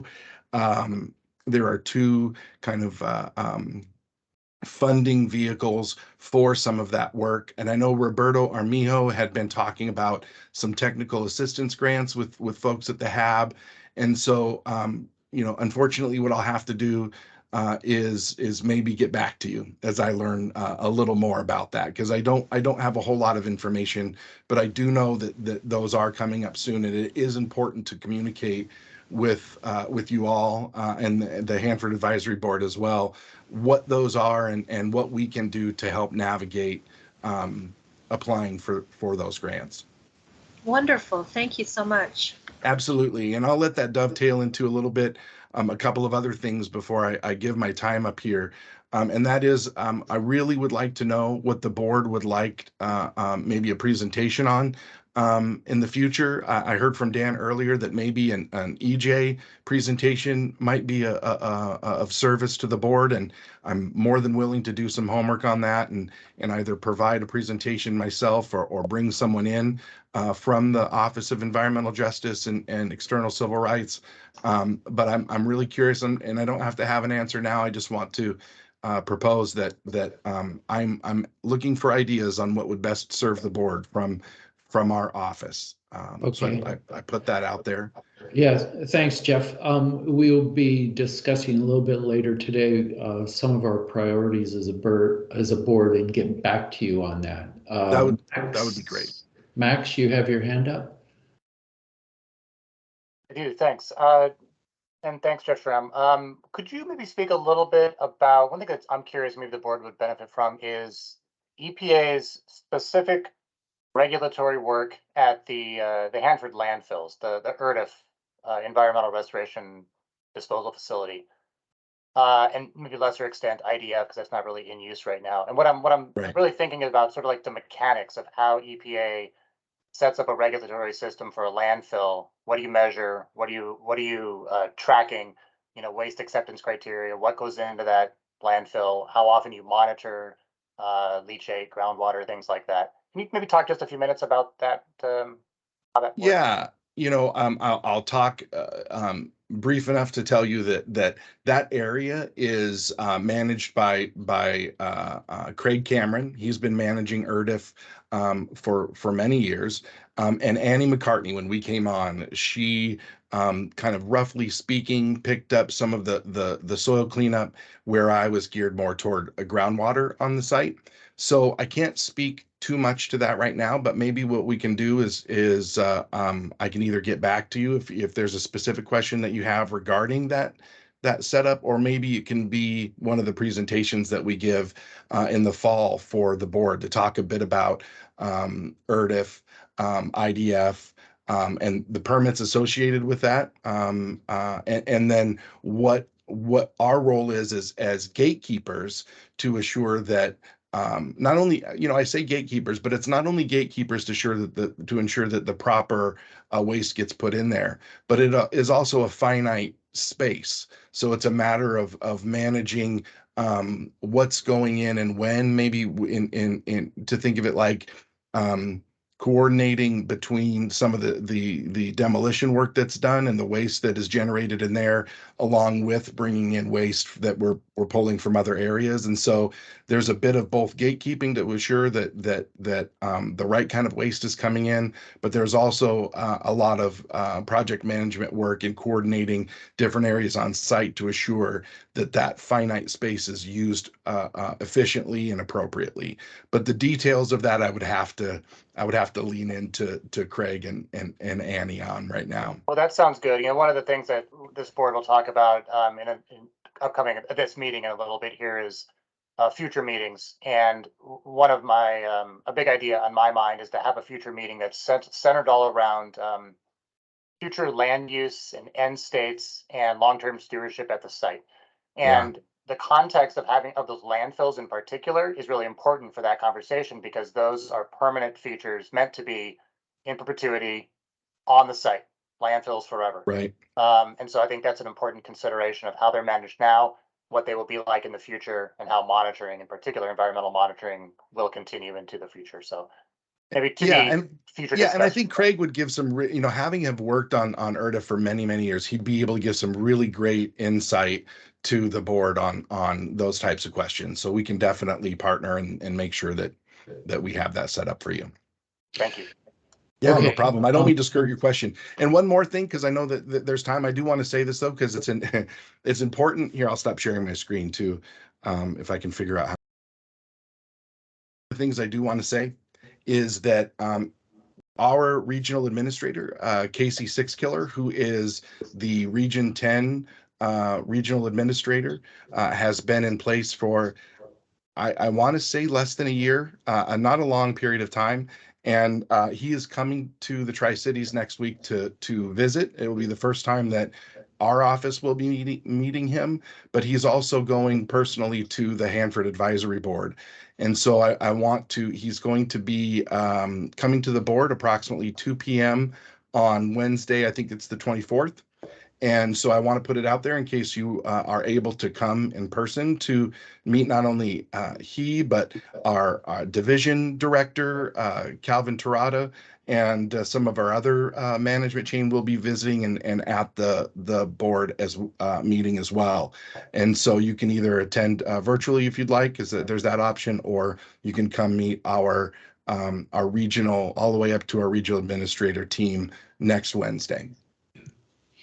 Okay, thanks. I think Mia is in the queue, but I think John Price wanted to respond first. Yeah, I just wanted to respond to your question, Max. So I would say nominally there's 4 landfills at Hanford. ERDIF is the big dog. IDF is in the site permit. Mixed low-level waste trenches, we refer to those as trenches 31 and 34.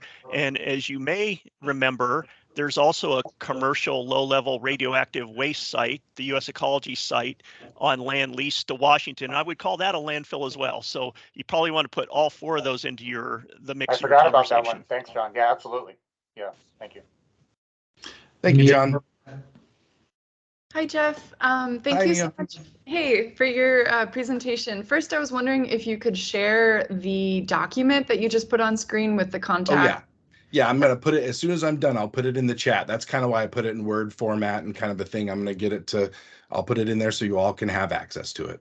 Okay, thanks. And then the second thing is I've heard previously that EPA doesn't consider Hanford to be an environmental justice site. And the reasoning, I believe, is that nobody lives there. And so I'm curious if that has changed at all. I know that the last time I checked the EJ screen, like EPA's EJ screen tool, that it wasn't on that kind of mapping system, but I'm just curious if any of that has been changed or updated. It's such a good question, Mia, because obviously there are EJ issues relating to Hanford, right? I mean, we're butted right up next to Richland, and that EJ tool is what's used to kind of identify. It's the tool that in the past that has been used to identify areas where of impact as it relates to environmental justice. One of the things, and I'll just speak for me personally, that becomes a little bit of a gray area at first. And again, I have to say that, this is an emerging focus for our administration. And what I mean by that is that we've developed an office for it. We're looking at these tools. We're making it a real priority front and center. And so along with that comes a lot of communication, and sometimes it is it gets a little confusing. And for me personally, and I spoke to it a little bit earlier, the idea of the tribes and how that fits into an environmental justice by definition, because the tribes are impacted, and it is an environmental justice issue. Where it gets a little confusing for me is that, like I said, we have the United States has treaty obligations that supersede each kind of the programmatic EJ funding and things like that. And so that space is really unclear to me. I will say that as I was speaking earlier about some of these grant programs, that some of them, specifically, I believe the EJ G2G, the government to government pot of money, is designed for some EJ work with the tribe. So that was new information that I got yesterday too. I don't, I hesitate to say this, is that I'm not the authority, but I don't think that our office views the Hanford site as a non-EJ site, right? We're very aware that there are environmental issues. How that plays into the new framework of things and kind of information that you got, I think has been squishy lately. And so I too want to, as this new office evolves, and I'll just use it for instance, there was an EJ, a number of meetings that came through the Pacific Northwest. They were held in Idaho, Yakima. There was one in Pasco. Our office didn't even hear about it until I think 2 days prior, but coming to Pasco. So there's some real communication work that needs to be done with our Superfund group and some of the new EJ groups. So it's bureaucracy, some of it. So I know I've kind of danced around your comment about, are we an EJ site? We're very aware of their environmental justice issues surrounding what we're doing. Where you got that information and who said it, I don't know. I don't know how that's playing out from a bureaucracy standpoint. Does that help at all? I'm not trying to avoid it. It just, yeah. Yeah, thank you. No problem. Jim Doherty. Hi, Jim. Yeah, I'll weigh in just real brief. I think I wanted to piggyback on a little bit of what Maya was saying. I think the idea is to get out ahead of the EJ stuff before it becomes an environmental justice challenge, right? I'm in Oregon's majority minority county, and we've got some environmental justice challenges here now because we didn't get out ahead of it or be a little bit proactive. And I think that's what you're saying, Jeff. But also, if you could forward a little clearer invite on the deal next Wednesday, I'd certainly be interested. So thank you so much. Absolutely, Jim. And I don't know if Tom had linked into put in our chat, excuse me, the link to the HAB. If you don't have the agenda for the HAB next week, that's where that information lies. And so he'll be going to the HAB meeting. But I can, if you